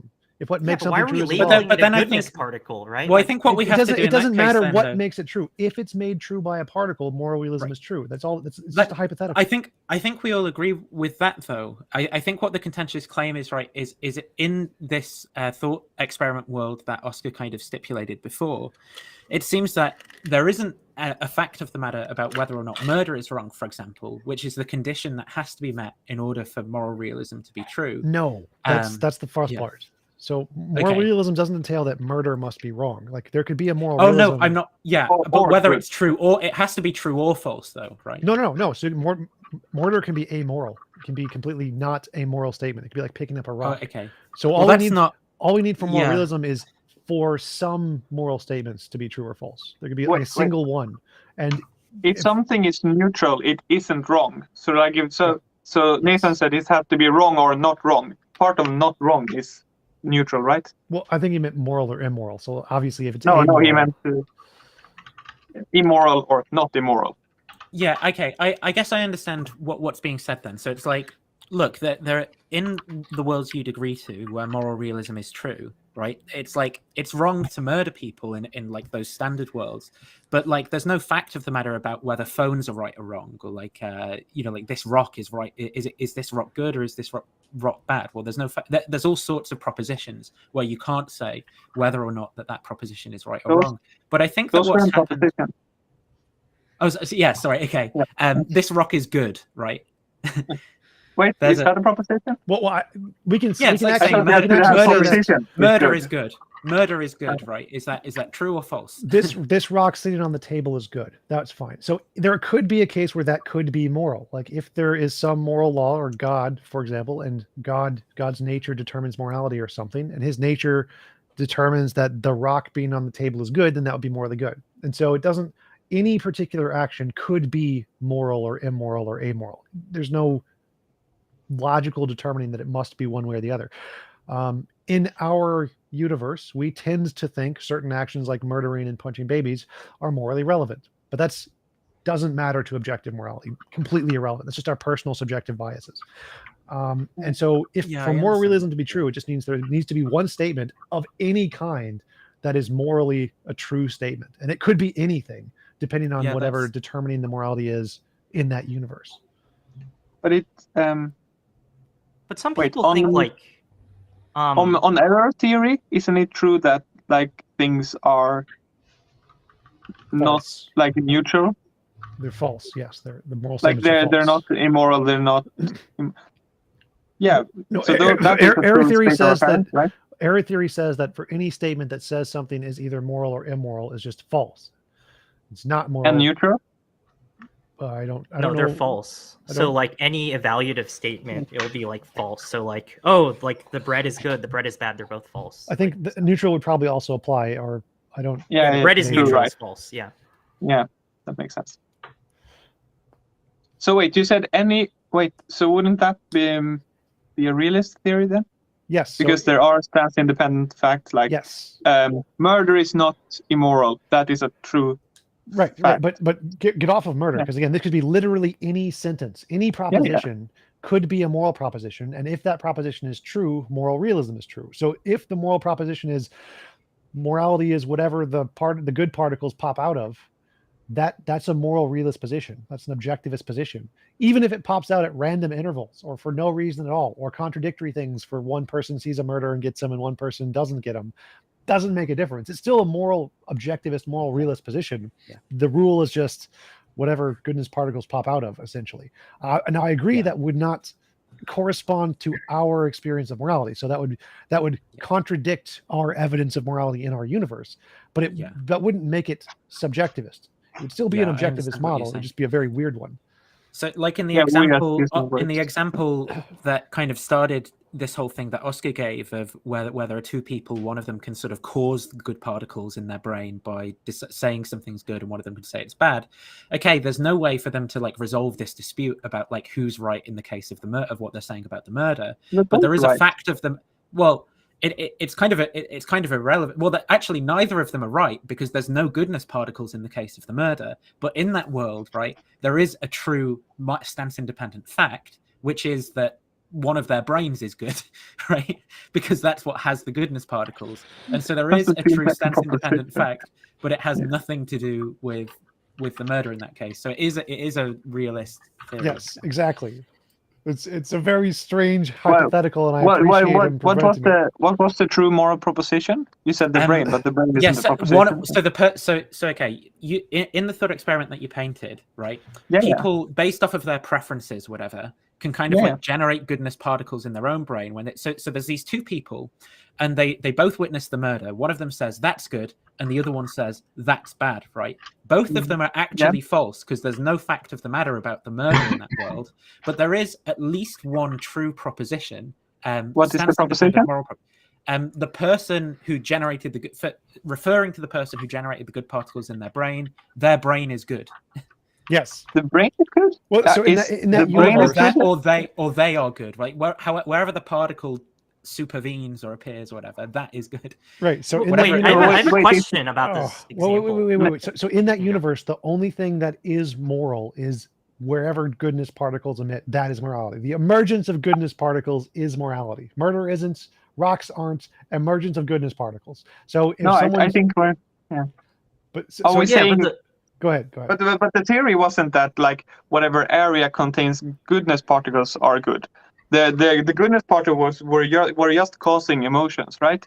We're not saying like any area that contains goodness particles are good. Well, I think that was how we initially started off, and then we started thinking about how can the goodness particles come apart from those cases, and that's where we went down this rabbit hole, because what we were trying to do in order to construct reductios of the goodness particle position was to generate worlds in which all the states of affairs were identical, but there was like either no fact of the matter morally, or there were contradictory facts of the matter morally that generated, and that would be a problem for the theory.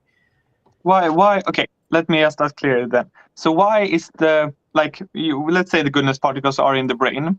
Why would the brain be good just because it has goodness particles in it? By stipulation in that world. No. The stipulation is that goodness particles cause emotions. It's not that wherever they are, there is goodness.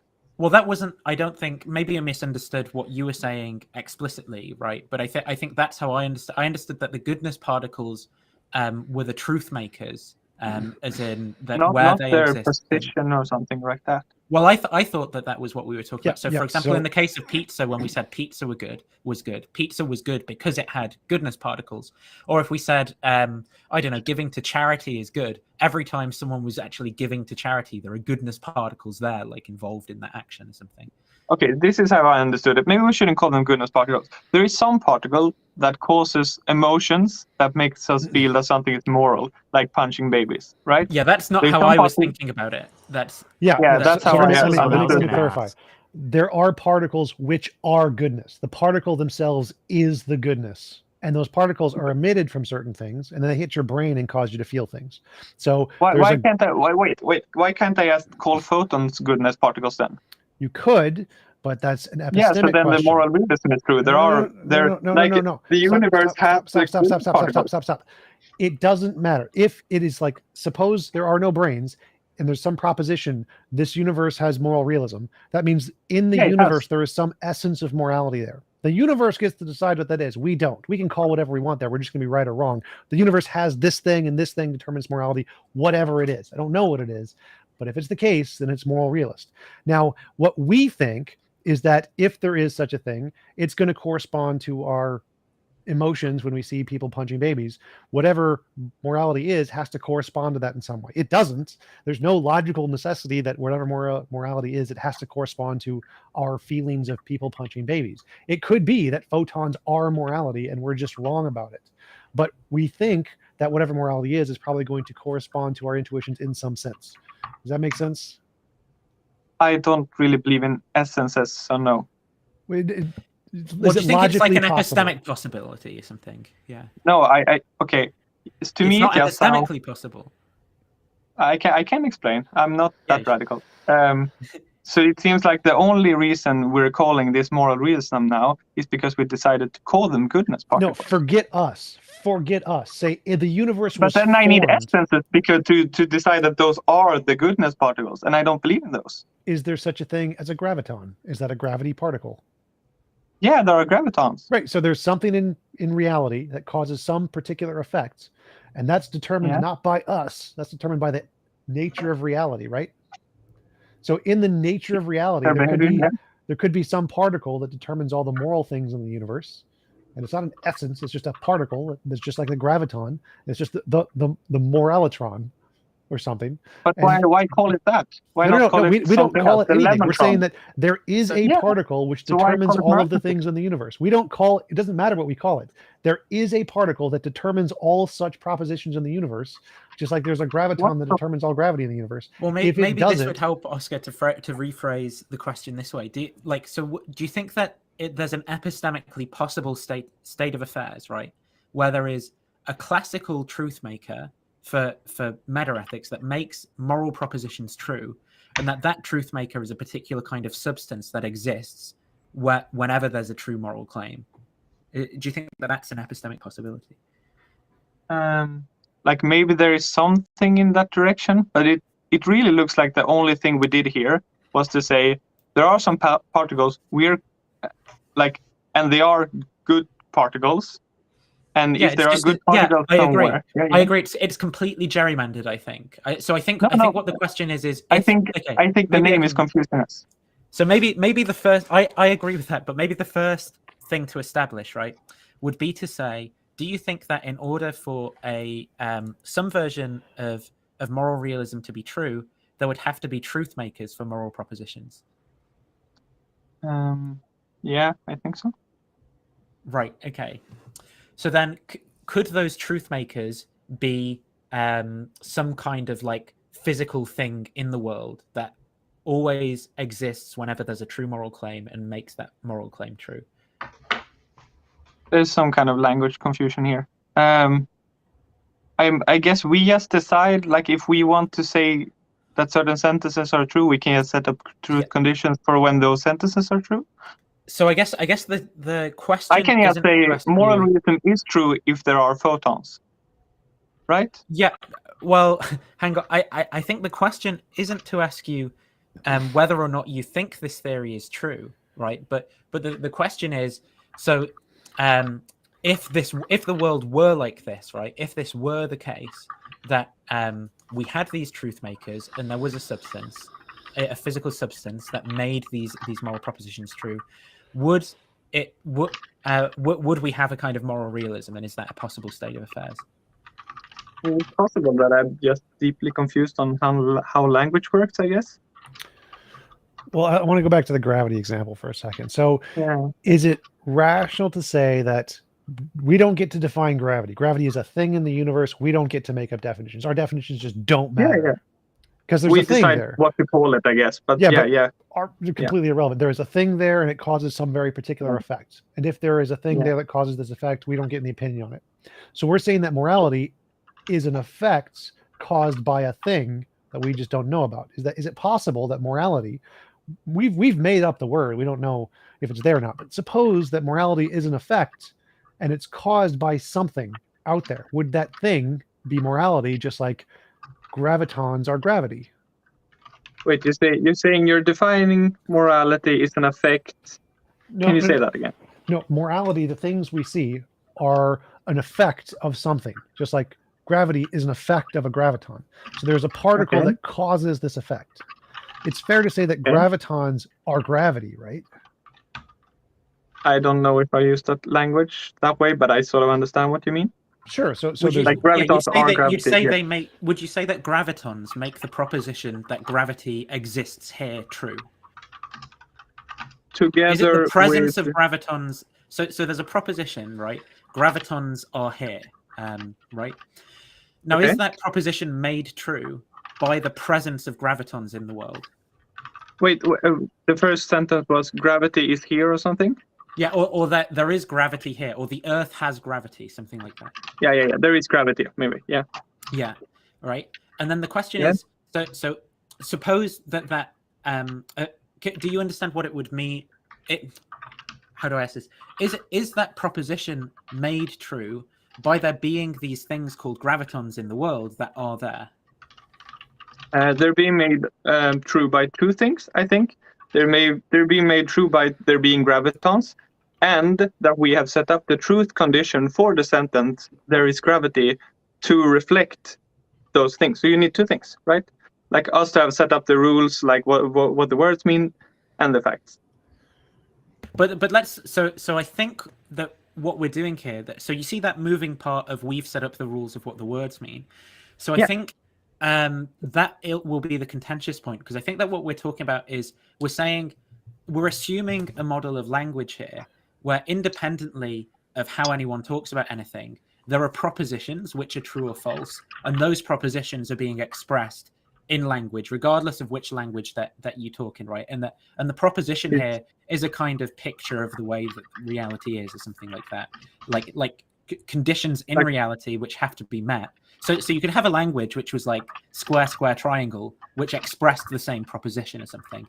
Just in the same way that you can say, I don't know, 1 + 1 = 2, and I can say ein und ein.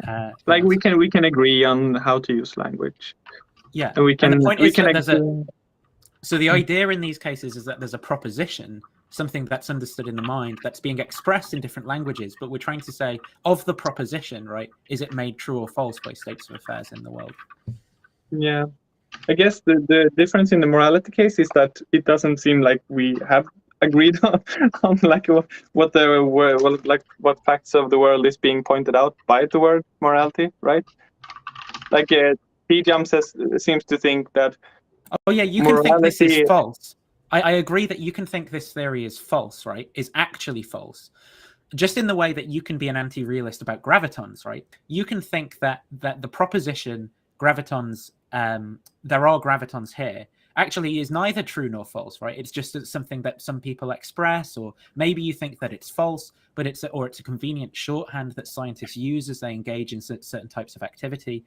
You can be an anti-realist, right? When and think it's actually false that there are gravitons, but it's at least an epistemically possible position for realism to be true, that there are these entities called gravitons that make the proposition true. And I think that that's all that's trying to be expressed in the case of the moral realism, that there's an epistemically possible position where there's a moral particle that makes it true, but I don't think anyone's saying that that is actually the way that things are. Look, let's say it like this then. Like if we use language the way TJump proposes that we use language, where there is this connection that the sentence morality is objective is true if there are moral particles, and then we say also that there are moral particles, then because I understood the rules of the game we set up, I'm gonna say the first sentence is true. I think that that's right. Yeah. I think that was just a fancy way of saying yes. No, that's I'm just saying there's a moving part which it seems like you're skipping. Yeah, but I think that this all pivots either way your view of language and propositions, because I think that what you're describing is, a non-representational view of language there, right? Where you have to be socialized into using words in a particular way in order to have this discourse take place at all. And I agree that, this is my approach I happen to take that as well, and I'm just pretending I don't believe that for the sake of having a conversation, assuming propositions and things like that. But yeah, I don't think that there are these representational propositions. I don't think there are truth makers. But yeah. I'm not really sure how truth makers are supposed to work. Is it something like you're setting up the conditions of truth or something? Yeah, it's the way again, this hinges upon, I think, accepting the idea that there's things called propositions first, right? Which are sort of representational mental entities. And then the idea is that in order for the proposition, which is that representational mental state, to be true or false, there has to be a certain way things are in the world, right? So there's a whole bunch of propositions like, there is a red cube in front of me or something. And in order for there to be a red cube in front of me, the world must be such that, and then here's a picture of a red cube that I've drawn. Yeah. I was just confused because it seemed like the only reason we were saying that it felt like we reached a conclusion that where we said there was morality was because we sort of decided to call them goodness particles, and that was doing a lot of the heavy lifting. And it seemed like we were like, oh no, we're not. It's not just that we're calling the goodness particle; they have the essence of being the goodness particle or something. And I was just like, this seems strange to me. I think you're confusing us applying definitions to there is a thing in reality which causes all of these effects. So like we don't just define gravitons as having gravity. It is the fact they do have gravity. They are gravity. They have the essence of being gravity. We don't get to define it, right? So that might be where you disagree, even, right? That could be. So the last move is that we want a sentence to be true, right? We want to have the sentence like objective morality exists or something. That sentence is we want that to be true in the end, right? Sure. Yeah. So it is a linguistic question. No. You need to. So is it true that gravity exists? Those are words. That depends on what the words mean. Sure, but let's forget all what the words mean and say we can generally understand. And I'm saying let's not. Is what I intend by the words true? So I can forget all the words. None of the words matter at this point. Is what I intend by the words true? Yeah. So then the words don't matter anymore. We can get rid of all the linguistics. All linguistics gone. We can just say, try to understand what the speaker intends by the words. Forget the words. Linguistics is irrelevant here. So but then So if I think does gravity exist? Now none of the words matter because I'm asking about what I intend by the words, not the words. Yes. Is that there is this actual force that actually exists and no one gets an opinion on it? And is that's true, right? Gravity exists. Yeah. Okay, and is it possible that there is a similar force of morality that actually exists?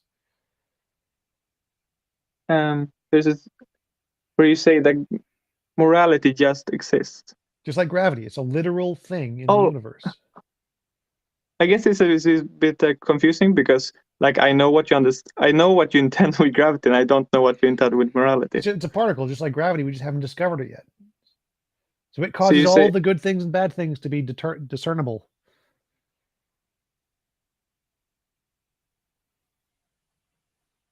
So morality exists means there exists a particle that makes certain sentences true. No, or it has something. nothing. The sentences are irrelevant here. So we're talking about what do I mean by the word, which means there is a force exactly like gravity. It's just a They force could that exist. permeates the universe. It does nothing with sentences. Sentences don't matter Yeah, here. yeah, okay. Okay, And okay. the sentences we make correspond to that thing. They are trying to describe that thing. Just like when I say gravity exists, that sentence is describing an actually existing force that is in the universe. It doesn't make the sentence true or whatever. Our sentence is just describing that thing. So is it possible there's an actually existing force of morality? What does it? I have no idea what it's made of. do? Is it possible? Okay, is this possible? There is a force. Okay, Yeah. sure. That's it. That's it. That's all we were saying. But It's why is it possible. morality? How is gravity gravity? I just answered the question. There Yeah. could be a force. Yeah. I think just And by you're saying, could there be stipulation, in the What? possible world, it's just by stipulation. Well, I right? think he's asking a more So we're fundamental question. That why is gravity gravity? What makes it gravity? We have Why is it? stipulated. yeah, it's gravity essence, I guess, or something like that would Like- be. It has Is this gravity. your answer, TJump? It has gravity essence. Sort of. I mean, like if I say That's essentially what it is for something to be gravity. yeah. So I'd say Okay. that reality has a property, and that property is gravity. And that's what makes it gravity, is that reality has this property. That's it. Like that's fundamentally what it is. So if there was some property of morality baked into the universe, the fact that the universe had this property would make it morality. We don't get to Then define it. Then I might disagree on the gravity thing. I think it might be emergent. So I think it might not Oh, be like a fundamental property. That's fine too. It doesn't matter if it's emergent or fundamental. Either one, it would still be objective. Either one. So we can say Well, morality I is mean, we went emergent. through that. The world, what do you like? Things fall down, and light's bent around the sun and stuff like that. Yeah. I don't. It doesn't. So space time. You can say space time if you want. Whatever. Like, is space time a fundamental thing in the universe? Probably not. Just pick one thing you want. I- Quantum fields. Quantum fields are Yeah, fundamental. Okay, quantum Sure. fields are fundamental. Could there be a quantum field of morality that we just don't know about yet? I don't know why you call it morality. Why do we call it? Like, what is it? What is it about it that? Why do we that's call something morality? a quantum field? I guess when It you doesn't matter what you Exactly, call it. it's there. I It's guess- there, regardless of what you I guess call it. so. Here's No, but I don't think you're Tom is saying saying. I don't think Tom is saying that it is morality in virtue of his calling it morality. I think what Tom's saying is that he's got the correct isomorphism between the essence in the world, right, and the linguistic usage that he's advocating for. He's saying that they like link up in the right sort of way in his theory. yeah, there's something weird about this. Yeah. So gravity is a force that pulls things down. It's not actually down, but like It's not a force. Yeah. Sure, I'm not a scientist, but morality is it just something that makes you feel bad when certain things happen? Oh, that exists for sure. There exist things that make us feel, oh no. Yeah, but I think Sometimes. morality has like an ought baked into No. it, right? Or Yeah, so TJump doesn't believe in there's- ought, right? Well, I don't. There's multiple versions of morality. Some of them have ought, some of them don't.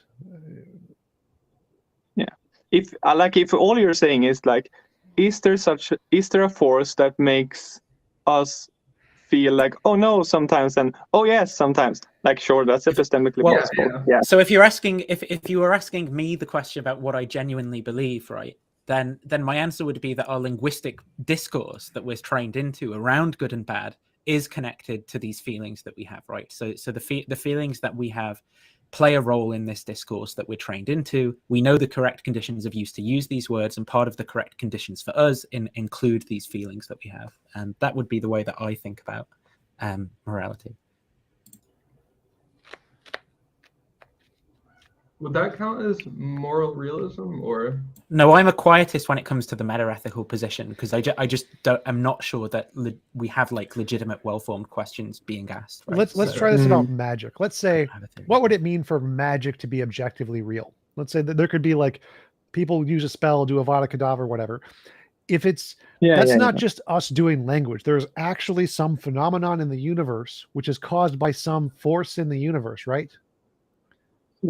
So I agree, it's both, right? It's a bit of language and it's a bit of fact. Well, no. So our language is that we have created a label to describe this particular phenomenon, but the phenomenon is an objective phenomenon, right? And if this phenomenon is caused by some kind of a force and not just our psychology, it's a realist phenomenon, right?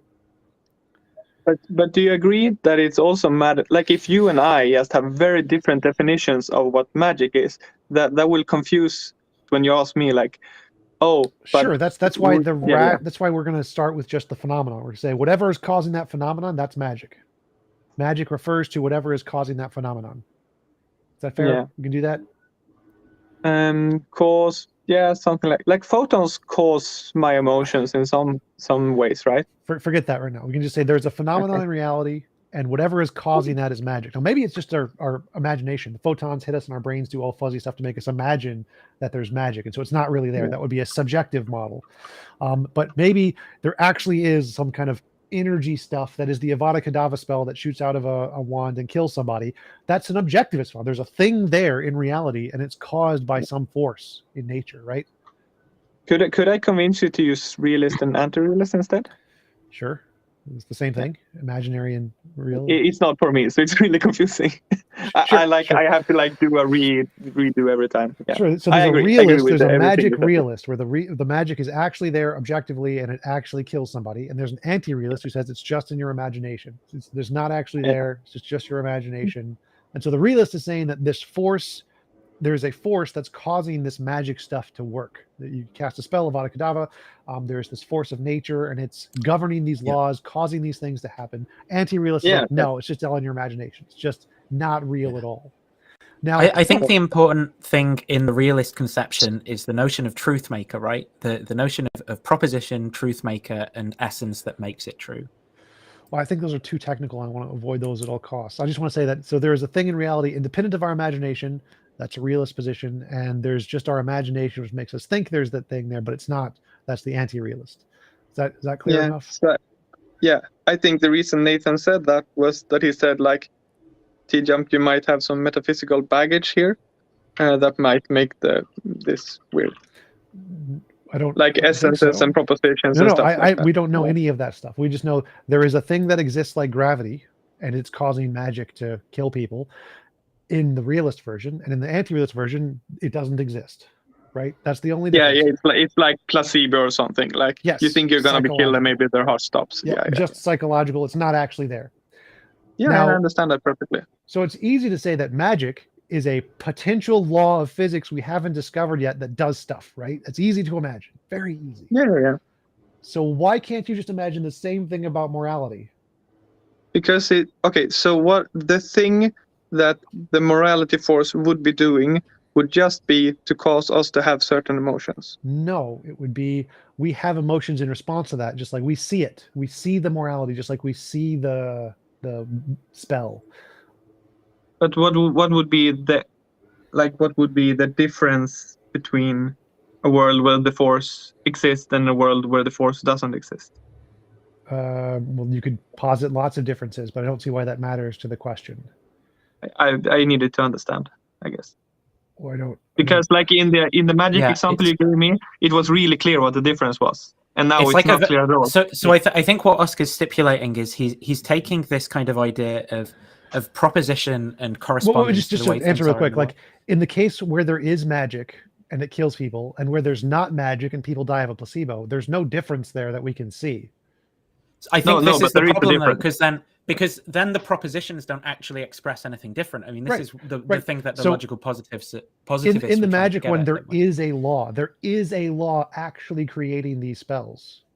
And we could find out about it in the future. I think Oscar's saying is that that's a thing that's being said, right? But in the world, there isn't actually, because there's no difference between the two worlds, right? Because there isn't like something different that actually happens in reality in the two cases. So it's said that there's a law, but the thing happens with the same amount of regularity in our sense experience. Like, what would we have to experience in order for it not to be true that there was a law? Well, I can say that if we zoom in far enough, we'll be able to literally measure the law in one universe and not the other. Like, I can just pause. Yeah, like some test we could do. Sure. We could if we get powerful enough microscopes, we'll be able to literally see the waves of the law be there. Okay, that's the difference. And the same thing is true of morality. No. What is the difference between the two cases in the morality? Like same thing. We can Well, zoom I in don't with a microscope and we'll see the little wiggly thingies that are causing this. causing what? The motions. Moral phenomenon. What is the moral phenomena? So just in the magic case, we see the magic spell. In the morality case, we see the morality. I don't understand what it means to see the morality. What that Like, So like when we see the magic, we get a sense experience. And when we see the morality, we get an emotional experience. the morality. Like, are you meaning like we're seeing someone get hurt, and like if we had tools, we can see them like glowing red, maybe? Sure. Like we can, yeah. Sure. I mean, there could be a force that does that. Thank you. That's literally I the wouldn't only thing we've been I would- talking about. All right, so I think Oscar's problem, right, is like he would just call this like a positive. desire particle or something. He wouldn't call it a Yeah, goodness something particle. else. Yeah, Like it's Because a it red seems glowy like- particle. yeah, Well, because you could just have why do different we background call- beliefs. Why do we call And- this magic? It's because we use the word magic to describe a phenomenon. Why do we call this morality? Because we use the word morality to describe a phenomenon. What makes it morality Yeah, is the but- same but thing goodness- that makes it gravity. Definition of goodness is going to be an open question, right? The definitions So- literally don't matter. The definitions Well, are irrelevant. I think All what makes it definitions morality are is irrelevant. our use. Oh my gosh, no, TJump, you're wrong. Like, No. I don't know how- Reality is reality independent of definitions. The things that exist in reality. Sure. I are agree. true. No, So- the so if particles morality- exist. wait, They wait, can make you wait, wait, desire. If morality is one of those things, you don't get a definition anymore. If it is one of those things that actually exist, you don't Yeah, get a if you definition. condition, Yeah, but like, I if you think the condition problem on a here is that definition, you- of course, that's going to be The problem here is that we're only corresponding statements to more statements, right? We're not corresponding statements Oh to my the world. gosh. So look, okay. So say that we find out in the future that some of the like bad stuff, you know, when someone gets like tortured, they glow in a certain way that we can detect in the future, and when someone gets stolen from, they glow red in the future. So you find out this, and then me and Max says, "Look, this is really cool. They found out a new physical law that, and we call it the red glow law." And then you, TJump, you come in and you say, it's the moral law. Like, why would you be correct and we would be incorrect? Why would we? It's the same motivating reason. The same reason. If you just started calling gravity something else, you'd just be wrong. Like the words I would literally don't matter. If there is a TJump, phenomenon I'm in a moral We reality, call it a realist. I don't- different thing in Swedish. Swedish Yes, people yes, aren't I wrong. understand that. No. So Yeah, like, so that's false. no. If you said gravity isn't, it's just a definition and it's not a real thing, you'd just be a dumbass. It is a real thing. So if there is a real word thing, is a I'm not sure We definition, about agree that and they're it's a real real things thing. here. no. Like, Yeah. we Gravity agree is that I the think the force. real Royal essence Green- is a more they- scholastic. Like, If you said gravity was not a real force and it was just a psychological definition, you're a dumbass because it is Let's a real go. force. No, What no, if no. gravity Let's go means back to something else Oscar's in Swedish example, then? right? The tortured No, person. no, it doesn't glows matter what red, it means to and the anybody. torture. Anybody who says gravity and what we mean by the words is a force in nature is not a force in nature is wrong. They're a dumbass. And so if Yeah, you the same added thing stuff applies to in that morality- sentence. yeah, but look, you're corresponding to statements, right? You're saying force in nature. That's what. But the point is that you're corresponding statements to statements, right? Force in nature is just more language. No, again, I've already addressed this. I said what I mean by the words. Forget the language. You have to make the sentence correspond to what I intend to Yeah, mean by but the I'm words. saying I know, but I'm saying what you can't ever do that because you can only offer more words. You can only correspond the words to more words. You Yeah, can but never I take can- off no, I your can say mind and stand as on. the truth side value on, as it were. is dependent on what I mean by the words, not the words themselves. I've now eliminated all words. The words are gone.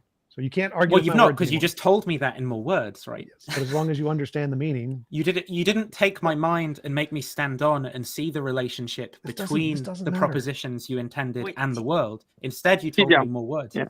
Me So and TJump, Oscar aren't. I think I can agree with you here. So let's say if a person says gravity doesn't exist, and by gravity they mean what you mean by gravity, then they are a dumbass, right? Yeah. But if they say gravity doesn't exist, and what they mean by gravity is unicorns, well then they're a smartass, right? no. What? Why It's not? irrelevant to the conversation. The point is, there is something. Wait, there are wait. things in. Wait, stop. There are things in reality, and what defines them as those things is reality. Reality gets to say this is a property that exists. You don't. I don't. Definitions don't. I agree. So if there is a property What of do you morality, think my disagreement stop. was? If there is a property of morality that exists and reality says it exists, you don't get a definition anymore. It is the Luke. case that this is morality. And anybody uses the word someone else, they're just wrong. So, in the scenario we talked about earlier, we agree me, Max, and you, we all agree that people glow red in certain circumstances. We call it the red glow force. You call it the morality force. Reality says it's morality. Reality wins. You're wrong. No, it doesn't. Yes, this is what I'm reality saying. Doesn't reality talk. has properties. How is reality like? Reality has. Shut up. Shut up. About? Shut the fuck up. Reality has properties. You don't get to define those properties. Reality defines those properties. I agree. If one of those you're just telling us what those properties are. Stop, Tom. If but reality I think determines that it's morality, Tom. you don't get an opinion. If one of the properties is morality, if morality is one of those properties, like mass is one of those properties. But you're just telling us words, aren't you? So no. The thing is that you just that's what you mass do. Isn't just a word; it's a thing in reality. It is an. But we all agree on the thing. Like in the scenario, I don't care if you agree.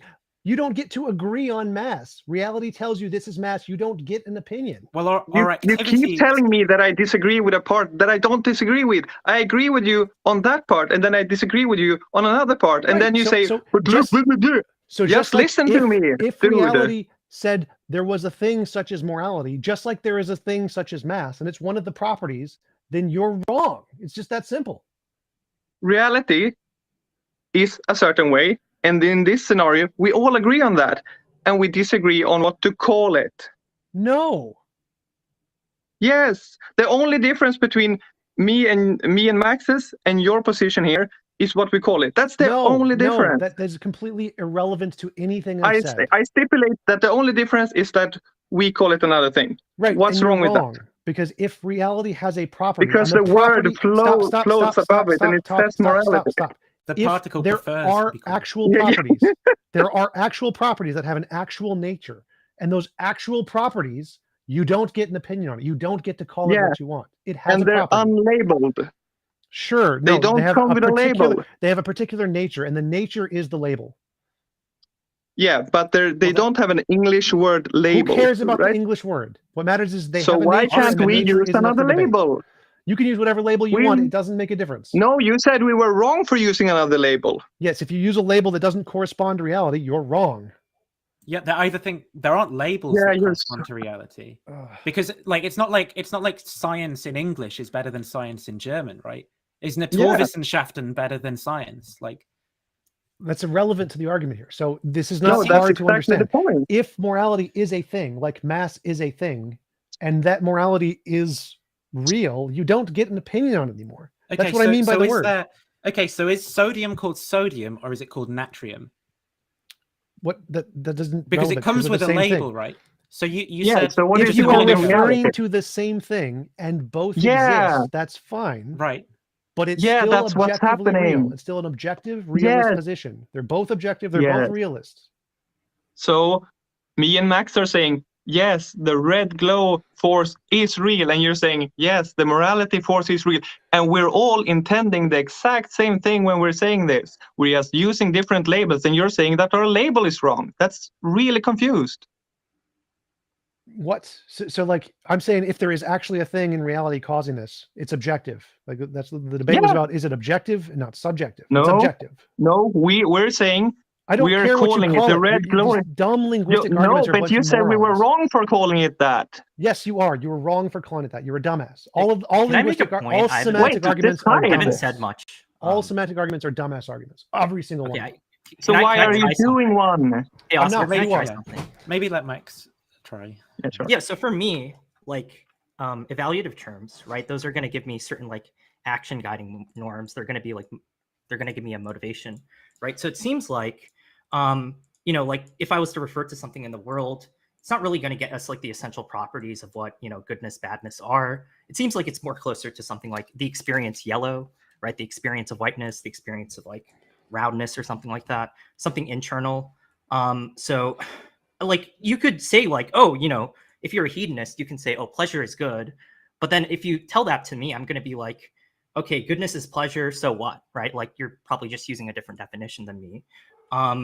So I don't know how we would define this thing in the first place. And so you could point to a moral property and you can say that that gives you certain, action guiding norms or whatever. But then I might just disagree with that. I don't know how we bridge that gap, so Dumbass semantic arguments, completely irrelevant. There are a set of propositions that accurately describe reality. What you label them just don't matter. Wait, So wait. I, So you I think think what you Unitarians did yellow was a is semantic just argument. So imagine there's a A God who semantic- knows literally everything and knows literally all of the propositions. He's like, this one's morality. You're done. Shut the fuck up. There you go. Done. oh, This so one the is law is just like There is the a thing that property makes of me nature. have- There are properties, and there are some that are correct and some that are incorrect. Doesn't matter what you call them. If there's a God who just knows them all, he's like, okay, here are the right ones, here are the wrong ones, go away. Yeah. And if morality why- is one of those, you don't get an opinion anymore. You're done.